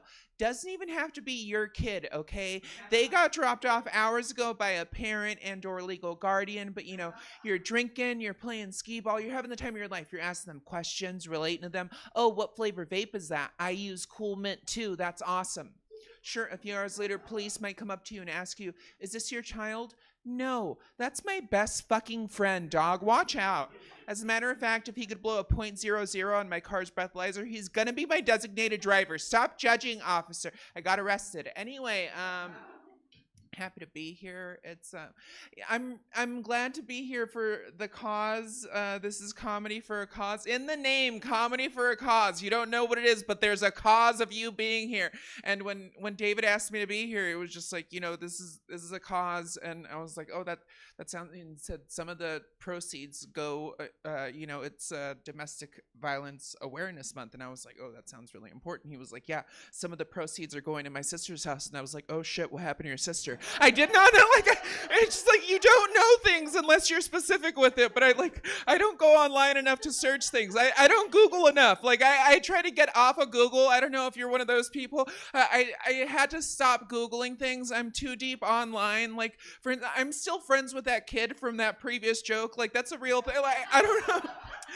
It's weird to be friends with like a person from a younger generation. I'm in my early 30s, but being friends with someone from a different, like I don't want to be old bitch saying old bitch shit to a young person. I don't want to be that. Like I was young person getting mad at old bitches at a one time in my life. I didn't want to be that. Like I fought against mothers saying bling in the early 2000s. Okay, I was in those wars. It was just like, Mom, you can't say that. She's like, so I don't want to be old bitch, and so I have to go online and look up new terms just so I could be on the level with this kid. And the other day he posted, he was like, this is the year I graduate 7th grade. And I was like, keep it up, young king. I don't even know what that means. That's how you talk to kids these days. That's what they call each other. Everybody's kings. He was like, thanks, you old bitch. And I was like, oh, I get that. Anyway, online is a weird place. It will take you to places you don't expect to go unless you were like, you will want to Google something. I had to get off it because you will want to Google something. You will be interested in a random little fact and you will Google that thing, and then you click on a link and you go on to like Instagram or TikTok or fucking YouTube. YouTube is the worst one. You will click on a link on YouTube about a random bit of information, and then 3.5 hours later, you have watched all the videos on one subject. You are an expert about that subject. You know hundreds of facts. You have even more opinions, and you are an expert about that subject now. The only problem is nobody else in your life knows anything about that subject. So to them, you're a fucking weirdo now. Now you're a weirdo, and they don't invite you to places, or when they do, they say, don't talk to Jeff. He's a UFO guy. He thinks we're lizards. It's just like people become indoctrinated by the internet, and it happens overnight. Happens with like random facts or stuff like that. It also happens with like news events. Like something will happen and then people become like overnight it happens. Like everybody knows everything. Like say for instance, a few months ago, you remember a few billionaires decided they wanted to go in a submarine and visit the Titanic. Remember that? And they got stuck there. Overnight, half America became experts on deep sea submersibles, just talking back and forth like, no, you don't understand at that depth of the water with the pressure, the pounds per square inch, it's a sealed carbon fiber container. It was an Xbox that was used to control it. They're respirating, so the oxygen is depleting as they're inside the carbon. It's like, dude, we both work at this Chipotle. Can we please stop? Can we please stop? It is lunch rush. Can we please stop? If you want to put pressure on something in a container, can you put pressure on those avocados? We're running low on guac. Can we stop? It's just like we become experts, and it's like I had my own things. I had my things where I became an expert about this thing. I actually don't know if you folks know if this is an okay thing to talk about. It's a serious issue. It's called water privatization. I don't know if you folks know about this. So basically, if you don't know about this, like 3 or 4 huge companies in this world are buying up all over the world. They're buying up the public lands where this precious finite resource of public water is on. They're buying up those lands, privatizing the lands, bottling up the water. They're selling it back to us. They're raising the prices. We're running out of water, and now it's private. It's fucking crazy. We're going to be fighting wars over this in 20, 30 years. It is wild. I learned about this in 17 minutes of watching YouTube videos, and my life was changed. Like, everything became about waterways. Everything was guilty. Like, every time I drank water, I was like, look how much water I'm wasting for the future. Why am I doing this to this planet? Like, I would take a shower, and I'd be like, look how much water is wasted just to get me clean. Why do I do this? Why do I spend 3 hours a day in here? I don't know why I wait. Like, half the time I'm just watching the water as it goes down the drain, because sometimes you have to watch the world burn. But now my point, you feel bad about it. Like, it changes the way you see things. You don't want it to, but it changes like your perception about stuff, and you don't want to see things differently, but you see things. Like,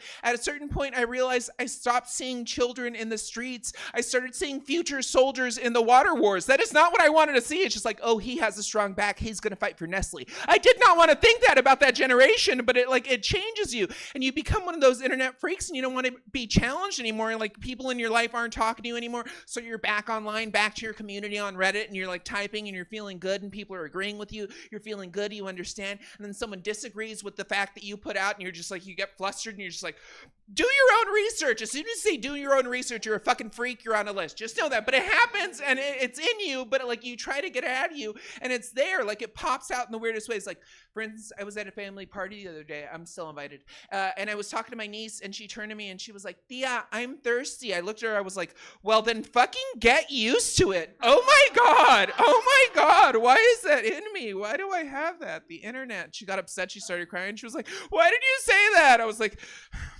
do your own research. Fuck. Why is this me? Why do I have that? The internet.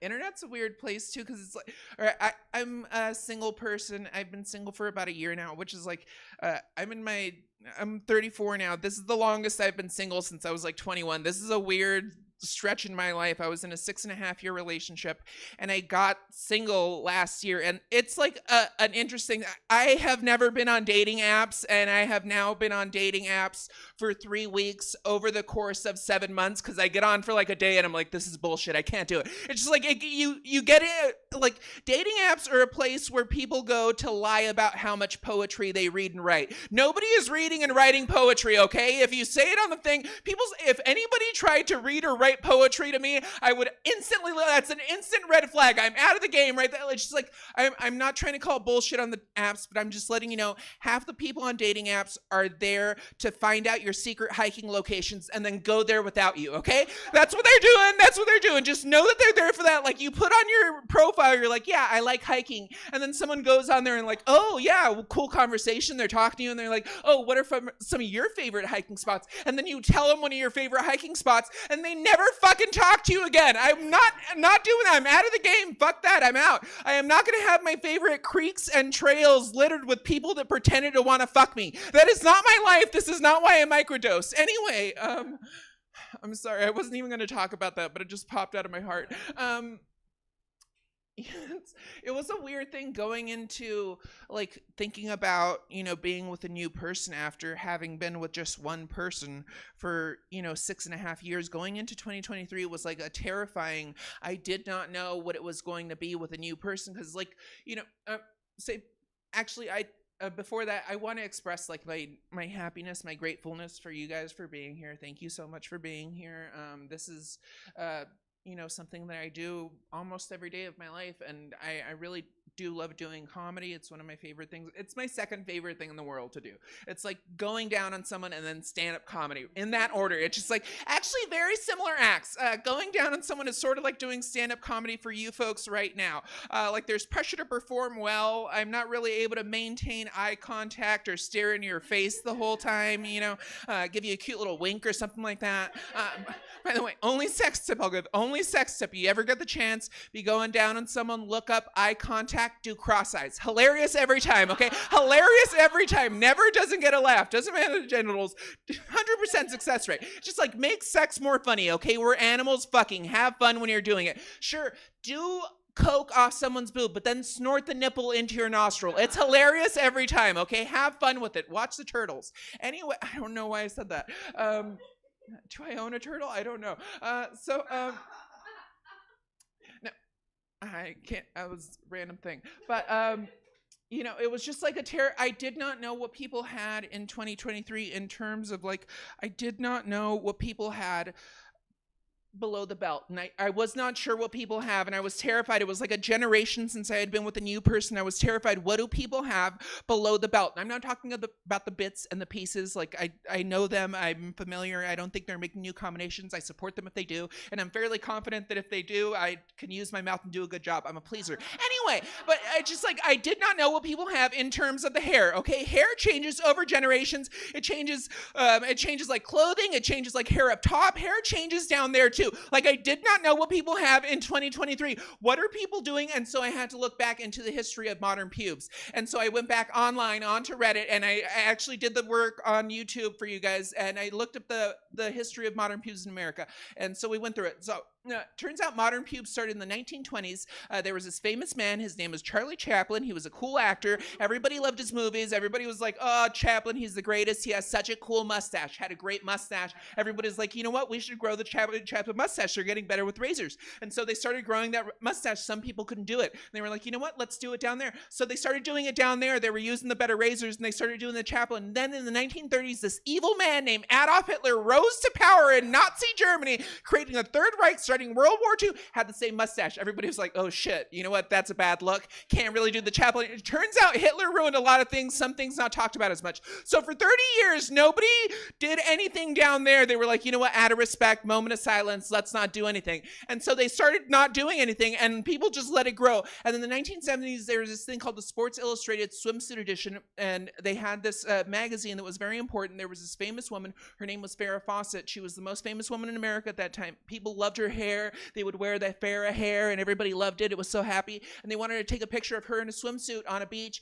and then it turned out that she also had the Farrah down there. And so they got better with the razors, and they trimmed down there, and they did the thing. It got famous. And in the 1980s, they were like, you know what? We got to go one step further. They started doing hair metal videos on MTV, and they started doing waxing with like G-strings and stuff like that. I know cocaine might have affected that decision. I heard Flock of Seagulls was the thing. I'm not sure if that was up top or on the bottom. I did not know what people have, and so I had to look at this history. Like, what did people have? And because I needed to know, what do people have? Like, what is the moderns? And like, do they have the 1990s, like the feminism, let it grow, outside the lines, take back our nighties could fit in a pair of Jinko jeans? I did not know. Do they have like the Brazilian from the early 2000s where someone would take away all the hair and you would look down and you'd be like, oh my God, that is a whole country. Brazil. Like, I did not know what people do. Is it, back when when the patch became the patch, and just like, was it that? Is it a happy trail? Is it a trail of tears? Historical reference? I'm sorry. Like, I did not know what people have. And I was terrified that I was going to go down on a new person, and I was going to pass that line with the new person. I was going to look down, and I was just going to be like, excuse me?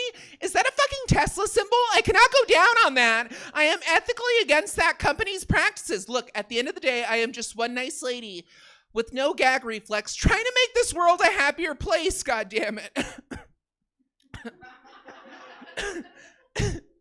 Sorry, semen. And so, I'm really grateful for you guys being here.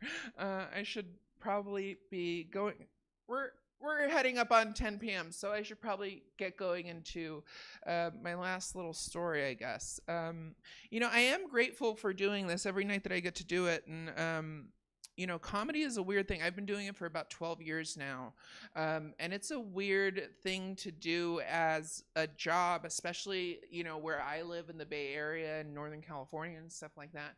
It's kind of hard to do it most of the time. Like, you're just struggling, especially when you're starting out. Like, a lot of the time when you're starting out those first few years, you aren't even getting paid for the show. You're getting paid, you're like doing it for free or doing it as a favor for a friend or to get the time out, which is difficult because every day where I live in the Bay Area, every day where I live is a struggle just to get every dollar. And like every day, some messed up guy will come up to me and ask me for my money. Some stranger that's kind of fucked up will come up to me and ask me for some of my money. And I'm not poor, but every dollar I give to some messed up guy to spend on his drugs or his alcohol is one less dollar I could spend on my drugs and my alcohol because I'm going to buy it. It's just like you're cutting in a cocaine budget. Anyway, but it's just like one time I was at a show. This is about 10 years ago. I was waiting to go up at the show. Wasn't even getting paid for the show. And a guy came up to me outside of the show. I was all alone. Guy came up to me. He was kind of fucked up. He's like, excuse me, I'm trying to get home. I got to be honest. Before I get home, I want to get a beer. Now, is it cool? Can I have $1 from you so I get a beer? Is it cool? Can I have $1? I was like, I have to be honest with you. I'm not even getting paid for the show that we're doing right now. There's no way I can give you. He's like, oh, what kind of show are you doing? I was like, oh, it's a stand-up comedy show. We're doing stand-up comedy. And he's like, oh, you're a comedian? Well, then I have a trade for you. How about I give you one of my jokes? You give me $1. I give you one of my jokes, you give me $1. And I was like, dude, there is no way you're getting paid more per joke at this show than I am. I'm not going to give you $1. He's like, you know what? It's actually all right. I'm feeling generous. I'm going to tell you for free. You're going to love it. It's a great joke. And I was all alone, so I was like, fuck it. I guess I'll let this happen. When a sketchy person comes up to you and you're like kind of suspect of them, and you're like, I guess the next few minutes of my life being polite to this person while I witness this crime. Anyway, so he looks at me, I'm all alone. He's like, all right, get ready. I was like, I'm ready. He's like, get ready. I was like, I'm ready. Get ready. I was like, I'm ready. He's like, who the fuck else are you talking to? He's like, get ready. I was like, I'm fucking ready. What the fuck? I'm ready. He's like, okay, you're going to love this. It's a great joke. Okay. How do you get a dog to stop? How do you get a dog to stop? How do you get a dog to stop the first time he humps your leg? How do you get a dog to stop the first time he humps? How do you get him to stop? How do you get him to stop? How do you get him to stop? In my head, I was like, how do I get this guy to stop? So I was like, I don't know. How do you get him to stop? He's like, all right, I'll tell you. You're going to love this. Great joke. Okay, first time, dog comes up, humps your leg. You want to get him to stop. You want to get him to walk away. All you got to just pick him up. Start sucking his dick. I was like, what the fuck? Oh my God, what the fuck? He's like, I know, that's great, right? I was like, dude, that is the worst thing I have ever heard in my entire life. What the fuck? Puppy? He's like, I know, that's a great joke. I was like, that didn't sound like a joke at all. That sounded like the type of personal story you don't tell a stranger first few minutes you meet them. Not a way to make a friend, pal. He's like, I know, that's great. Now can I have $1? I was like, dude, what the fuck? I told you I'm not going to give you $1. He's like, just give me $1. I want to get a beer. Dude, you need to leave right now. Just give me $1. Like, he kept on asking me for $1. He wouldn't stop. I couldn't figure out how to get him to go away. Eventually I had to pick him up, start sucking his dick just so he would go away. And it was really gross, and I kind of regret it. But at the end of the day, I saved myself $1, and that's what this story's about, and that's what this country's about. Thank you very much. God bless the USA. Have a good night. Guys, keep it going for Frida Sierra. Okay, well, thank you for coming to this show. This show will be every third Saturday, so if you want to come back next month, we'd love that. And like I said, there's another show next Saturday I can tell you about in the lobby, but I'm going to get off the stage and let you guys do whatever you're doing. And thank you again, and have a good night. Thank you, everybody. That is it for this program. But as David said, we've got one more. It's Dear Abby WTF. Jesse and Nicole dive into the advice given by Dear Abby over the last several decades and pick it apart with their comedy guests. So if you want to stick around for that, I will take care of you up front. If you're done with us for the evening, check out stabcomedytheater.com for our full calendar of events. We stream live everything that we do 6 nights a week, and we're in person Thursdays through Sundays. Let me get the stage set up. You guys hang out, or be done, whichever you choose. Thanks for hanging out.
Welcome to the Stab Comedy Theater.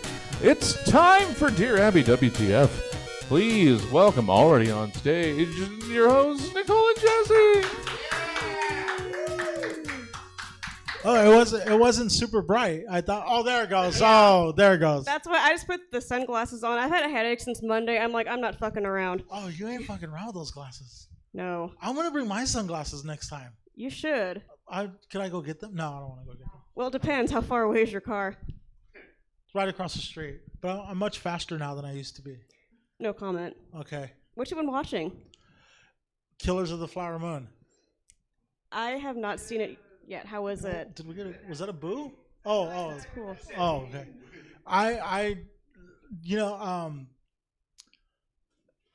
It was great. It was great, and I couldn't think of because it's like 3.5 hours long. Oh shit, no. So I just went into it going, okay, look, at the halfway mark, you're gonna get up and go pee, no matter what. Like, just you're gonna miss some of it. Don't overthink it. Just get up and do it. So I did it, and I went, and I really enjoyed it. I had a good time. The bathroom or the movie? The bathroom went well. It was well. There was nobody in there. I was in. I was out. You know, I didn't have to stand there with wet hands waiting to get a towel. It was fine. I always laugh because we go to the movies and Jesse will smuggle in his big ass Yeti water bottle. What's this one? I pulled I'm the grumpy old man. I can get away with stuff like that now. I'm like, say something. I dare you. I did take this in. Yeah. What have you been watching? I watched The Fall of the House of Usher last weekend. That was so good. Usher. The Fall of the House of Usher, the one on Netflix. No, I never heard of it. Have you heard of the original Fall of the House of Usher? No. I don't. It's it was an. But that sounds like some of your guilty pleasure TV that you like to watch. No, this is actually really good. So it's The Fall of the House of Usher is a story by Edgar Allan Poe, but the way they did it, that's brilliant. This guy has 6 kids, and each episode one dies in a way based off another Edgar Allan Poe story. I heard today that there is a new series on Netflix directed by, was it Wes Anderson? And it's based on Roald Dahl's short stories. I'm out of the loop, sorry, I don't know. I only watch horror shit. I just heard about it today. Okay. I tried to watch some horror just so we could have something to talk about, and I couldn't do it. Sorry. Yeah. I like to add, I painted... Because you get into the crazy horror, you're not, you get into subgenres, Yeah. Yeah. I painted, or I did an art piece for Jesse that was Candyman with eyes that glow in the dark, and then I left his house. I was like, have fun with that, bye. Oh, it's in the garage. It's in the garage. Not shocking. But the other piece you did is in the living room, so. Okay. I'm going to bring up a story that will become evident why later this episode. I started hanging out with my high school boyfriend again, 25 years later. Nice. So high school boyfriend, was this the boy you lost your virginity to? No. No? Okay. I almost did, but that was another story. Okay, all right. Yeah. I was a nerd. I didn't lose my virginity until I was a junior in college. Oh, wow. I think you've told me that before. I think you're wow, you assume I was just a hoe. Well, I mean... I am now, but... We talk. Yeah, I was going to say, we talk, and I know you are. No. I don't like to call it that. That's today. That's 2023. I was I'm trying to work on this joke premise about we can cuss, right? Yeah, like about dating, right? Dating and how scary it is, and fucking is fun. Making love, that's the toxic shit. Why do I have to be the one or in love? Why are you so narcissistic? Calm down.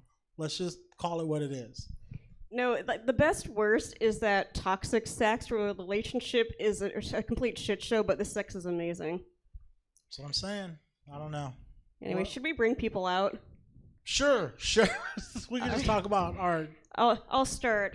So this guy started a few years ago. Sorry, I'm very sleep deprived. I'm a caregiver for my mother at night.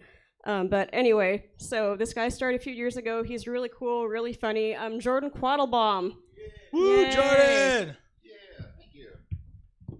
Thank you. Don't you produce shows here, Jordan? Yeah, I just got done doing my subject line show once a month. Where's the camera? It changes, but it's usually once a month, 8 p.m. DM me. I'll send you the link. Yeah. It's a great. I did it a long time ago. What was the subject when I did it? Didn't we do depression and drugs and depression? Sounds about right. I think so. Sometimes I let the audience pick. At the end of the show, I go, "What do you guys think for the next one?" And that was the only thing they yelled out. And then some guys like, "Yeah, that one." And I was like, "Okay." What was today's subject? This one was in character for the Halloween season. I had everybody. They can pick the costume they want. They just had to come dressed in costume and perform their jokes as that character. So like I was a ghost and I did a whole bunch of jokes about why I died and stuff like that. Okay. Did everybody perform in character? Not everybody. I was gonna say Gabriel Alexander though. He okay. came to support. And one of my comics was running late, so I was like, "You want to do 4?" And he came up. He's like, "I'm Jordan's gardener." But yeah, and then did he do bits about like how horrible your yard is and the no, all he said was that, and then he just did his normal jokes. But we needed to fill in some time.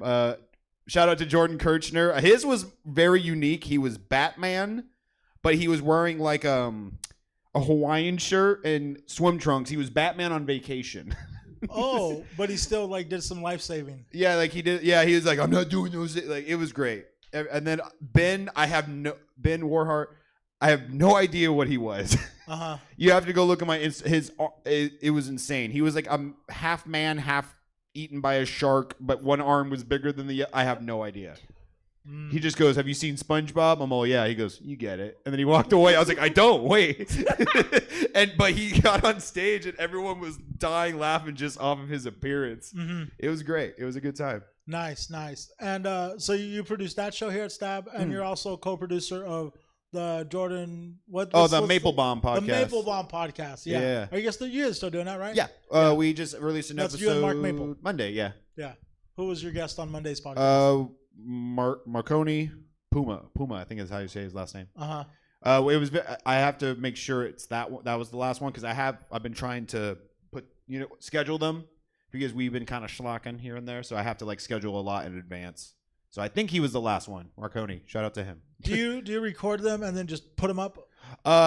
Depends. If it's like we didn't upload one, put it up now, then we'll do that. But lately it's been we'll do like 2 to 3 a session.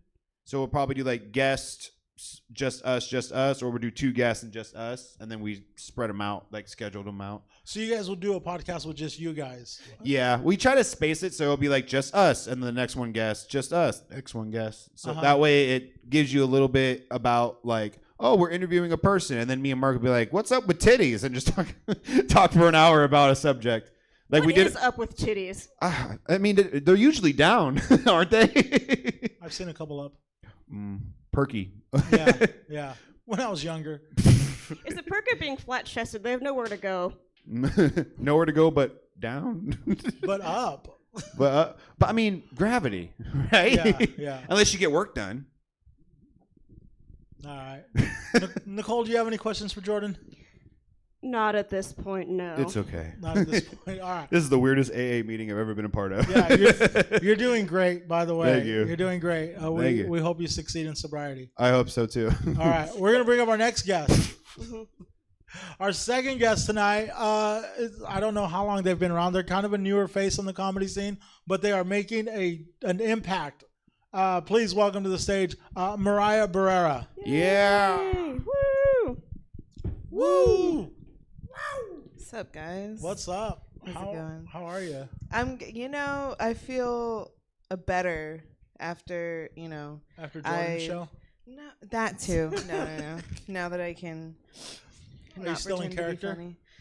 Dude, I was never in character. Like because I was in a car accident 3 months ago, and that's I'm a newer face because I've only been doing this for like a year. But then when I got into the car accident, I was kind of like, well, let me take a little bit of a break. But that was pretty depressing, and I was like, let me just go back to comedy. Yeah. ASAP, because I'm not gonna stay at home and look at 4 walls and want to kill myself. So let's do this. Let's do it. So, are you guys at all familiar with Dear Abby?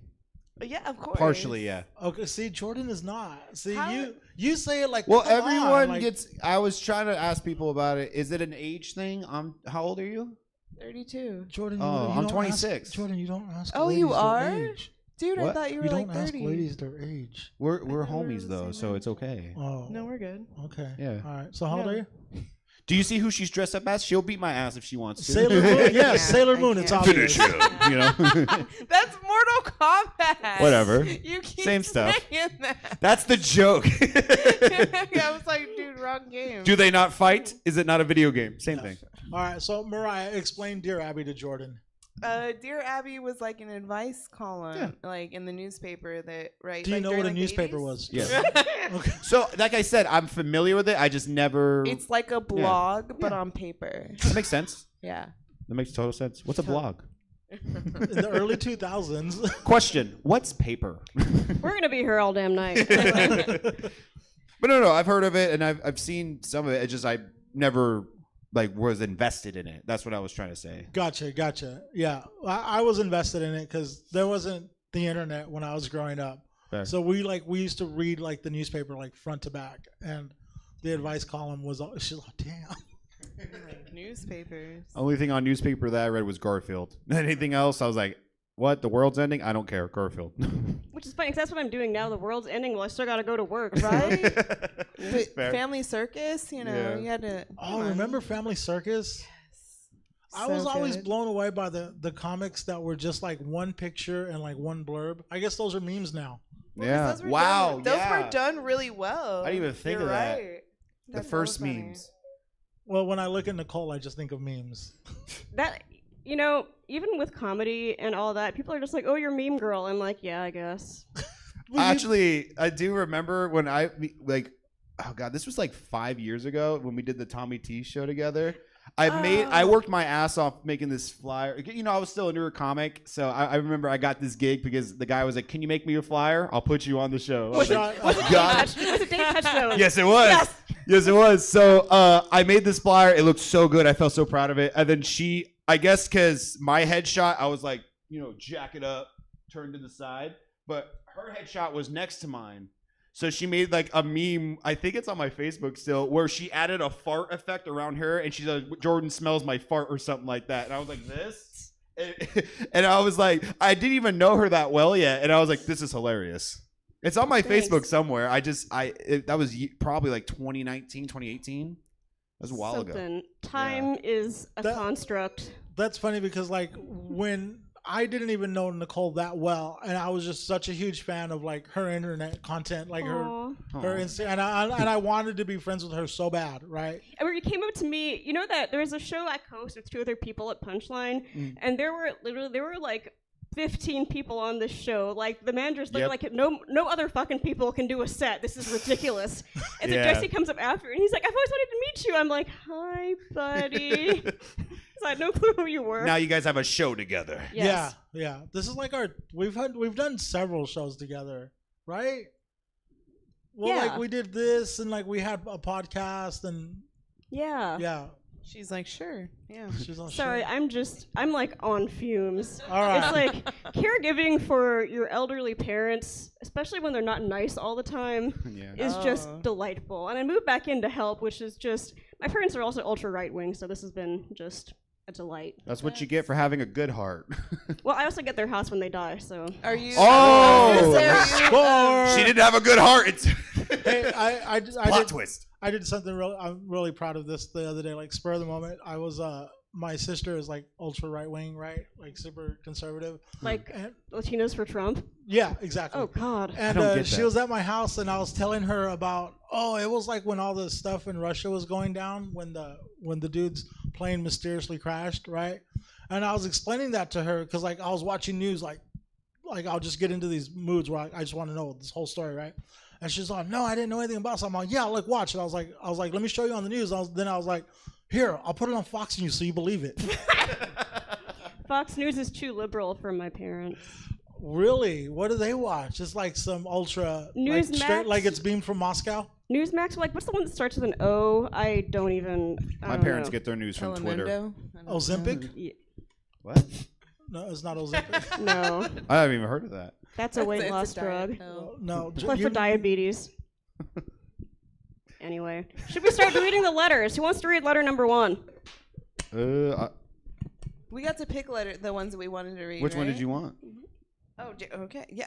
No, Well, I you know wanna the go one I first? want to write. I'll I read. mean- I'll do whatever you guys want. I am beta.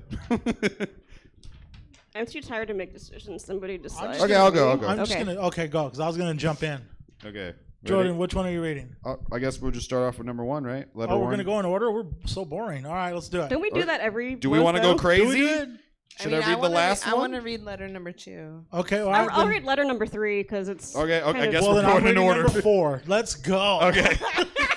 Here we go. Dear Abby, what do you think of a man who wouldn't give a girl a Christmas present for fear his mother would find out about it? He has asked me to marry him, but says we can't marry until after his mother's death, as she is very jealous. She's an invalid, but she's an invalid? Invalid. Oh, I'm dumb. But nothing is wrong with her mind. He is 49 and I am 34. I love this man, but it looks hopeless to me. Should I wait for him? Maxine. Do you want me to read the second part? Yes, please. Yes. Dear Maxine, your 49-year-old man is strangling on his mother's apron strings. Don't wait for him. Time marches on. When you're 34 fucking years old, time's running out for you in whatever year this was. Also sounds like a pussy. So, You're like, 49? you're still worried about your mom? Yeah. That's crazy. Okay, after 40 and you've never been in like a serious relationship, you start getting into like toxic bachelorhood. Explain. I mean, there's something wrong with him, clearly. Okay, so for instance, the last guy I was talking to hadn't had a serious relationship since high school, and he was 42. Wow. And then, me trying to take a chance that's a whole other story I'll tell another He couldn't time. be the problem. Yeah, he was. He definitely was. Long story short. So, yeah, moving along. What could you be jealous of? What gift is it? Is it like a bop it? Like, what was it? What was his mom like? You can't let this mom know that you got. You know what I mean? Like, what could it bring? Okay, speaking as a mama's boy. He's probably an only child. Yeah.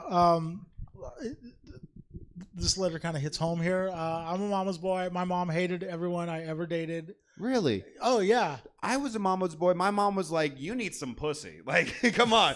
Literally, when I got with my fiance, She's she a goes, good I mom. prayed for her. I prayed for her every night. Now get out of the house. Now I you know what I mean? Like, she was my homie, but she was like, you need to get a girl. You know what I mean? I'm rooting for you. No, I'm She positive. never like, No. stay away. I'm pretty sure my mom still told her friends I was a virgin. Dang. He is a virgin, and I'm making sure of that. Yeah. You know what's funny too? I make friends with like all the girls Jesse talks to, and even when they stop talking, I'm still friends with all of them. That's awesome. What are you saying? You have a good choice in women, I guess. I do. I think I do. He's like, do they still talk about me? Or No. Oh. We're gonna go see Princess together. The Princess? girl. Oh. The what's her name? Maya Rudolph. Yes. Cover band. Yes. Oh, that's dope. Yeah. Maya Rudolph has a Prince cover band. That's Whoa, rad. called that's cool. Princess. Yeah. Yeah. You know about that, right, Nicole? About Princess? I think I've heard of it before. Sorry, okay. I'm like running on fumes right now. Right on. Me too. It's gonna be seasonal. I'm also getting whiplash because you guys would be talking. I'm like, yes. Yeah. Yep. That's why I sit on the end. Yeah. That's a good point. What do you think? Do you think she's dumped this guy, right? Yeah, absolutely. Oh yeah. The fuck? Like, He's you're 49? He turned into Norman Bates. That's what happened. There's a reason why he's been single for this long. Yeah, like, dude. he clearly lets his mom get in the way. Like, all you're the time. you're past the 40-year-old virgin age. Like, you're almost 50. Like, it's over. Die. No. Wow. No, like, I'm just saying, that's ridiculous. Yeah. Okay. So we're all hoping that she does not wait for him. Yes. No, she's you should. 34. Who are we cheering for in this scenario? Her or him? Like, do we want him to break out of it, or does he's not going to do it till his mom dies? I'd say don't even waste your time. From my experience. Yeah, don't even. If yeah, he's it's not even- Hispanic, his mom's never gonna die. Like, that's gonna take a long time. Okay, so funny story too. Speaking of which, my second ex-fiance, I've had 3, was a Polish man. That's dope. Thank you. And so anyway, his mother didn't like me for various reasons. One being I didn't take money from him and she did. So anyway, she made him break up with me the day after he proposed because she wanted white grandchildren, and then he went on to marry my Nigerian friend. So anywho, moving along. Nice. She, Far from white. she wanted white grandchildren. I mean, I'm half white. That should count for something. That should. She's like, not enough. What the well, apparently Polish people, like, they really want to date outside their race, but they don't marry them. And I'm like, did somebody want to clue me into this before all this went down? Was he like first generation Polish or like? Yeah, like, well, like came from Poland when he was 12. Oh, wow. Yeah. And then his mom died like 2 years later. Did you? Oh, that's cool. Did you console him? So you No. still had a chance. That was one when he kicked me out, because I told him before, I'm like, if I move out of this house, I'm never coming back. We're never talking. So I told him, just forget I exist. Lose my number. I don't ever want to speak to you again. Damn, that's crazy. All right. Should we move on to letter number 2? Please. Yeah. Mariah, it's you. Right, All you right. wanted this one. Yes. Right? All right, go for it. Dear Abby, my husband doesn't drink, gamble, or chase women. I guess you'd call him perfect, except for one fault. When I'm ready to go to bed, he wants to sit up and watch television. I'm a light sleeper, so the TV keeps me up. I love the guy and wouldn't trade him for anyone else in the world. But what am I going to do about my problem? Sleepless. If that's your only problem, shut the fuck up. That's crazy. That's ridiculous. I dated agree. somebody that was a gambler, never like drinker also. And now he's very successful. And now no, he's a musician or he's a wannabe rock star. Ooh. So clear and no. This had a is nerve not- with Mariah. No. And I am like I like to sleep in the pitch black room. Yeah. Like no curtains, everything. But like my dude that I'm with right now, sleep, sometimes you fall asleep with the TV on.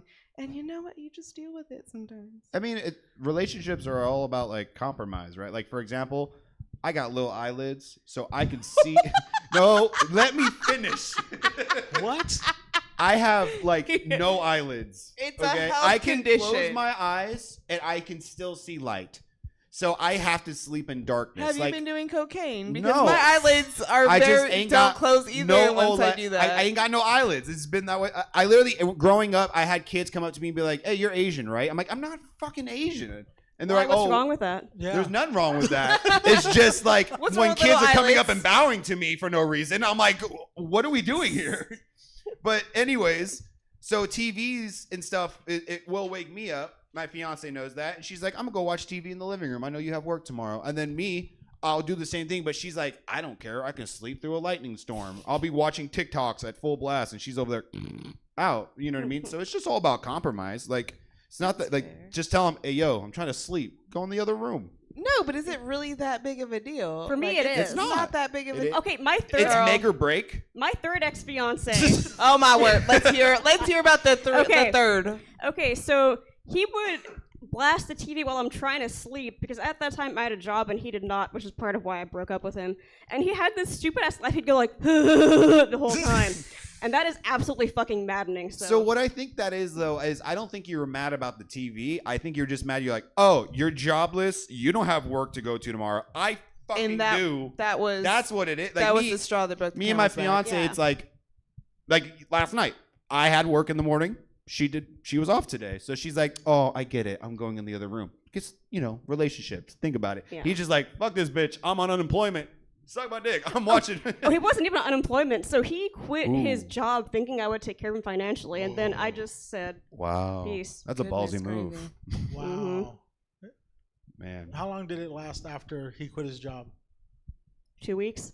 Wow. Oh man. I mean, guys do get comfortable like that. Like I like to work. I've always I don't. had a good work ethic. I've been working Yeah. since I was 16, and my ex was a wannabe musician and had a decent job, but he worked from home.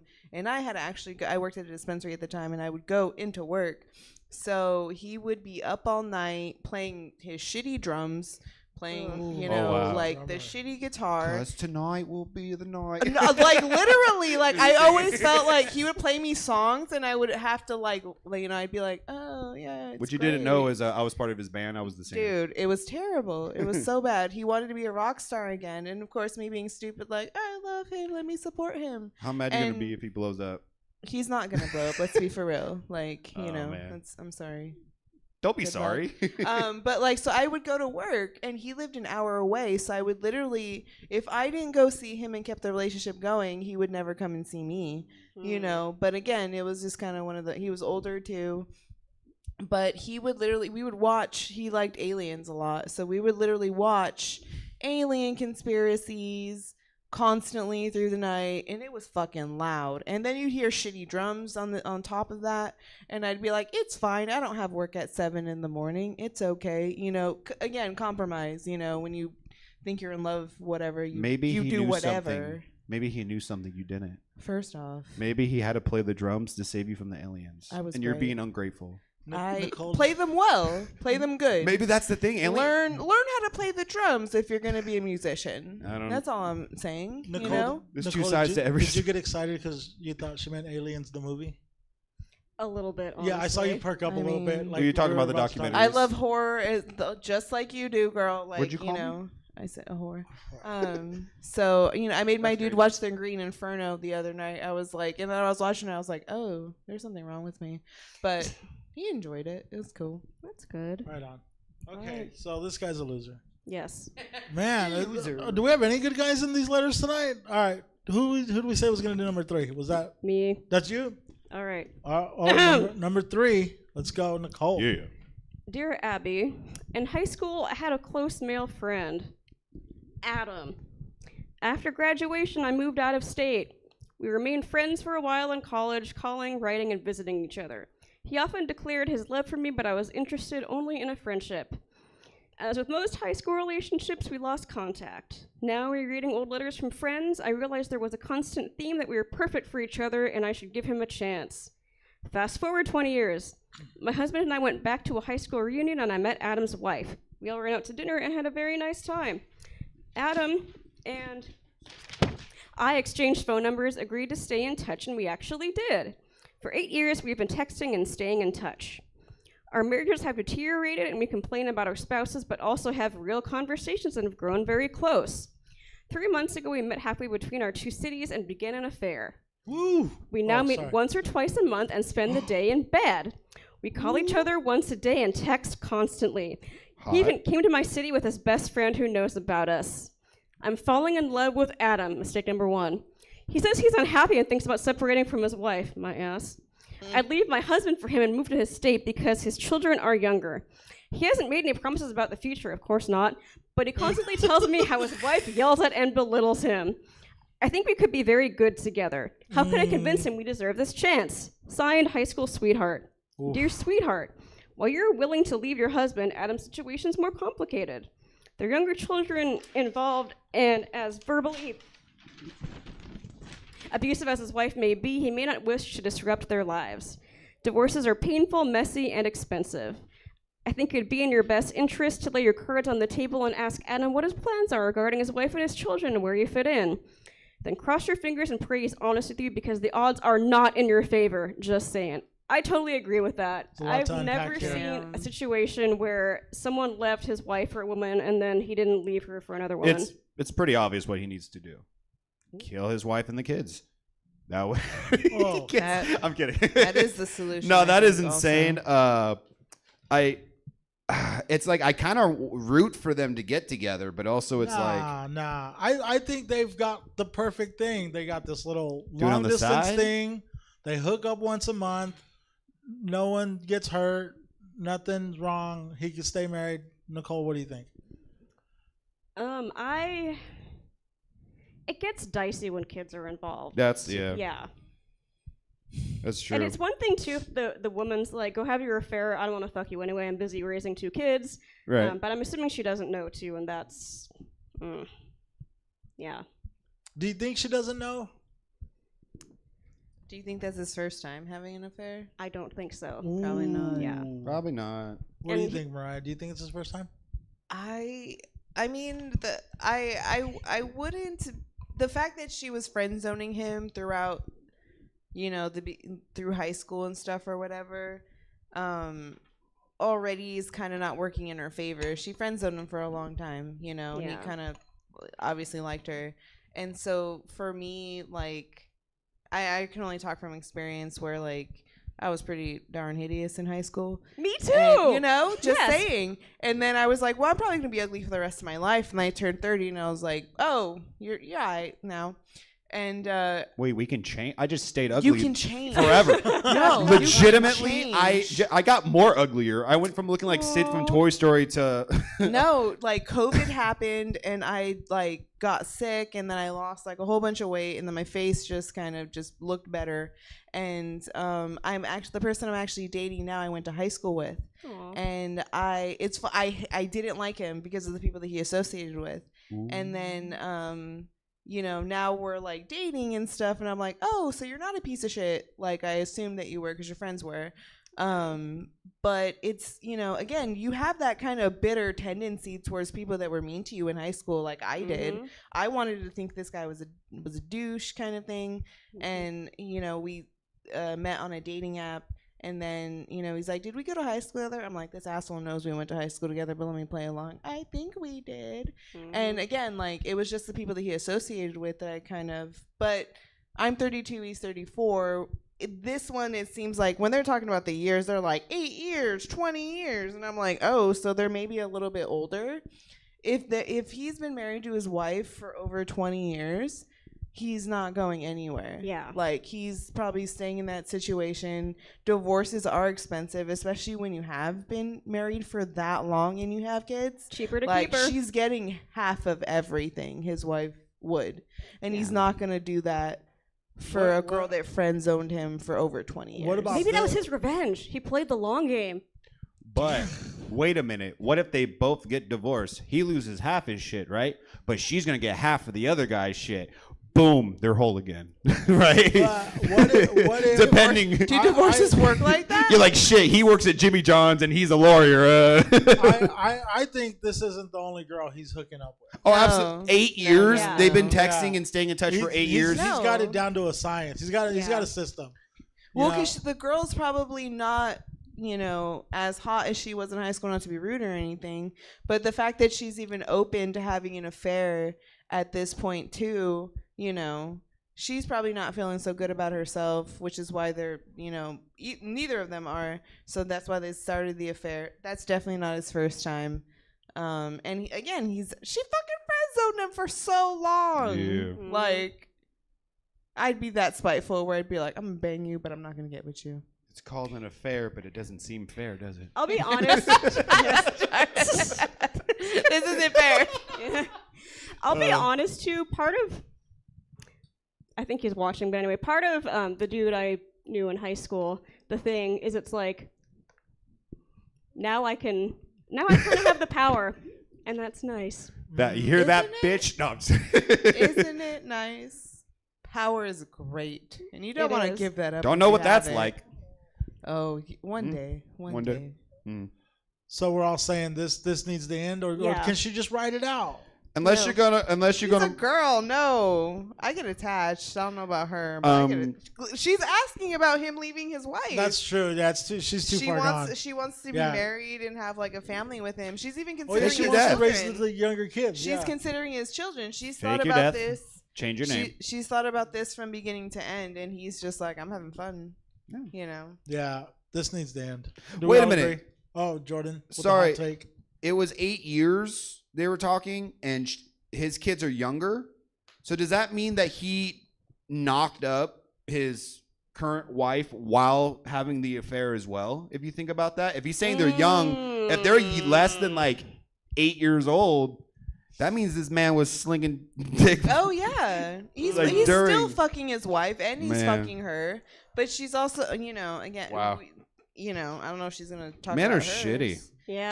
I mean, I mean, I guess they're related. I don't know. I wouldn't do it, but And if you're getting married, get a prenup. yeah. Yeah, that's mandatory these days. I mean, All she's right. asking It's a crazy. newspaper about it, so obviously things aren't going so great. Yeah. Okay, so we all think it should end. Yeah. All right, I agree. All right, letter number 4. I'll read it. Here we go. Dear Abby, I'm married to a wonderful man, but his driving is very stressful for me. He usually drives 10 to 30 miles over the speed limit. Sometimes he'll approach a turn that's marked 25, doing 48. Does that say 48? How specific is that? Doing 48. His car has a large digital readout for the speed. Must be a Honda. Of the speed. And I can easily see it. If I say anything, he gets very angry. Well, yeah. If it was 47, I'd be cool, but 48 is where I draw the line. And he's getting older, mid-70s. What? His reaction time isn't optimal. Help. I don't know what to do. Stressed spouse in Pennsylvania. Dear spouse, I can think of several things you can do. Stop looking at the speedometer, sit in the back seat, close your eyes and pray, or drive yourself. Wow, Abby, not... She wasn't holding you back there. No. I would like to add, you can actually anonymously report someone to DMV that you think they're unsafe to drive, and they have to have a doctor's Snitch on your evaluation. man. So I've actually done that, seeing patients drive in our parking lot at work, reported them, and then they come back for the eval, and then we flunk them. Oh, I'm reporting my dad. To be completely honest, I think she's in the wrong because I'm so happy 25's that like there- 48. Well, no, I'm just so happy that there's someone in their 70s driving over the speed limit instead of under. Like, you know how many times, like, you know what I mean? They'd be going 10 miles on the freeway. You're like, fucking move, Gramps. If he wants to go 80, let him go 80. You know, maybe it's because I'm Asian and female, but I've done all of these things that she complains about. So, I mean, are you a bad driver? But did you die? I haven't ridden with you yet. What do you? What's a bad driver per se? Just hitting stuff, or just no, like? I think fidgeting with the phone, fidgeting with the radio station, like distracted drive. I think distracted drivers are bad drivers. I drive like a grandpa. Because I don't mind people that drive slow or people that drive fast if they can drive safely. But distracted driving that's scary. That's fair. Yeah. Or fighting while you're driving is a whole nother level. Oh, yeah. No. Yeah, when you're angry, like, or sad, like when you're at the wheel, it's just you're like, I can drive off this bridge right now.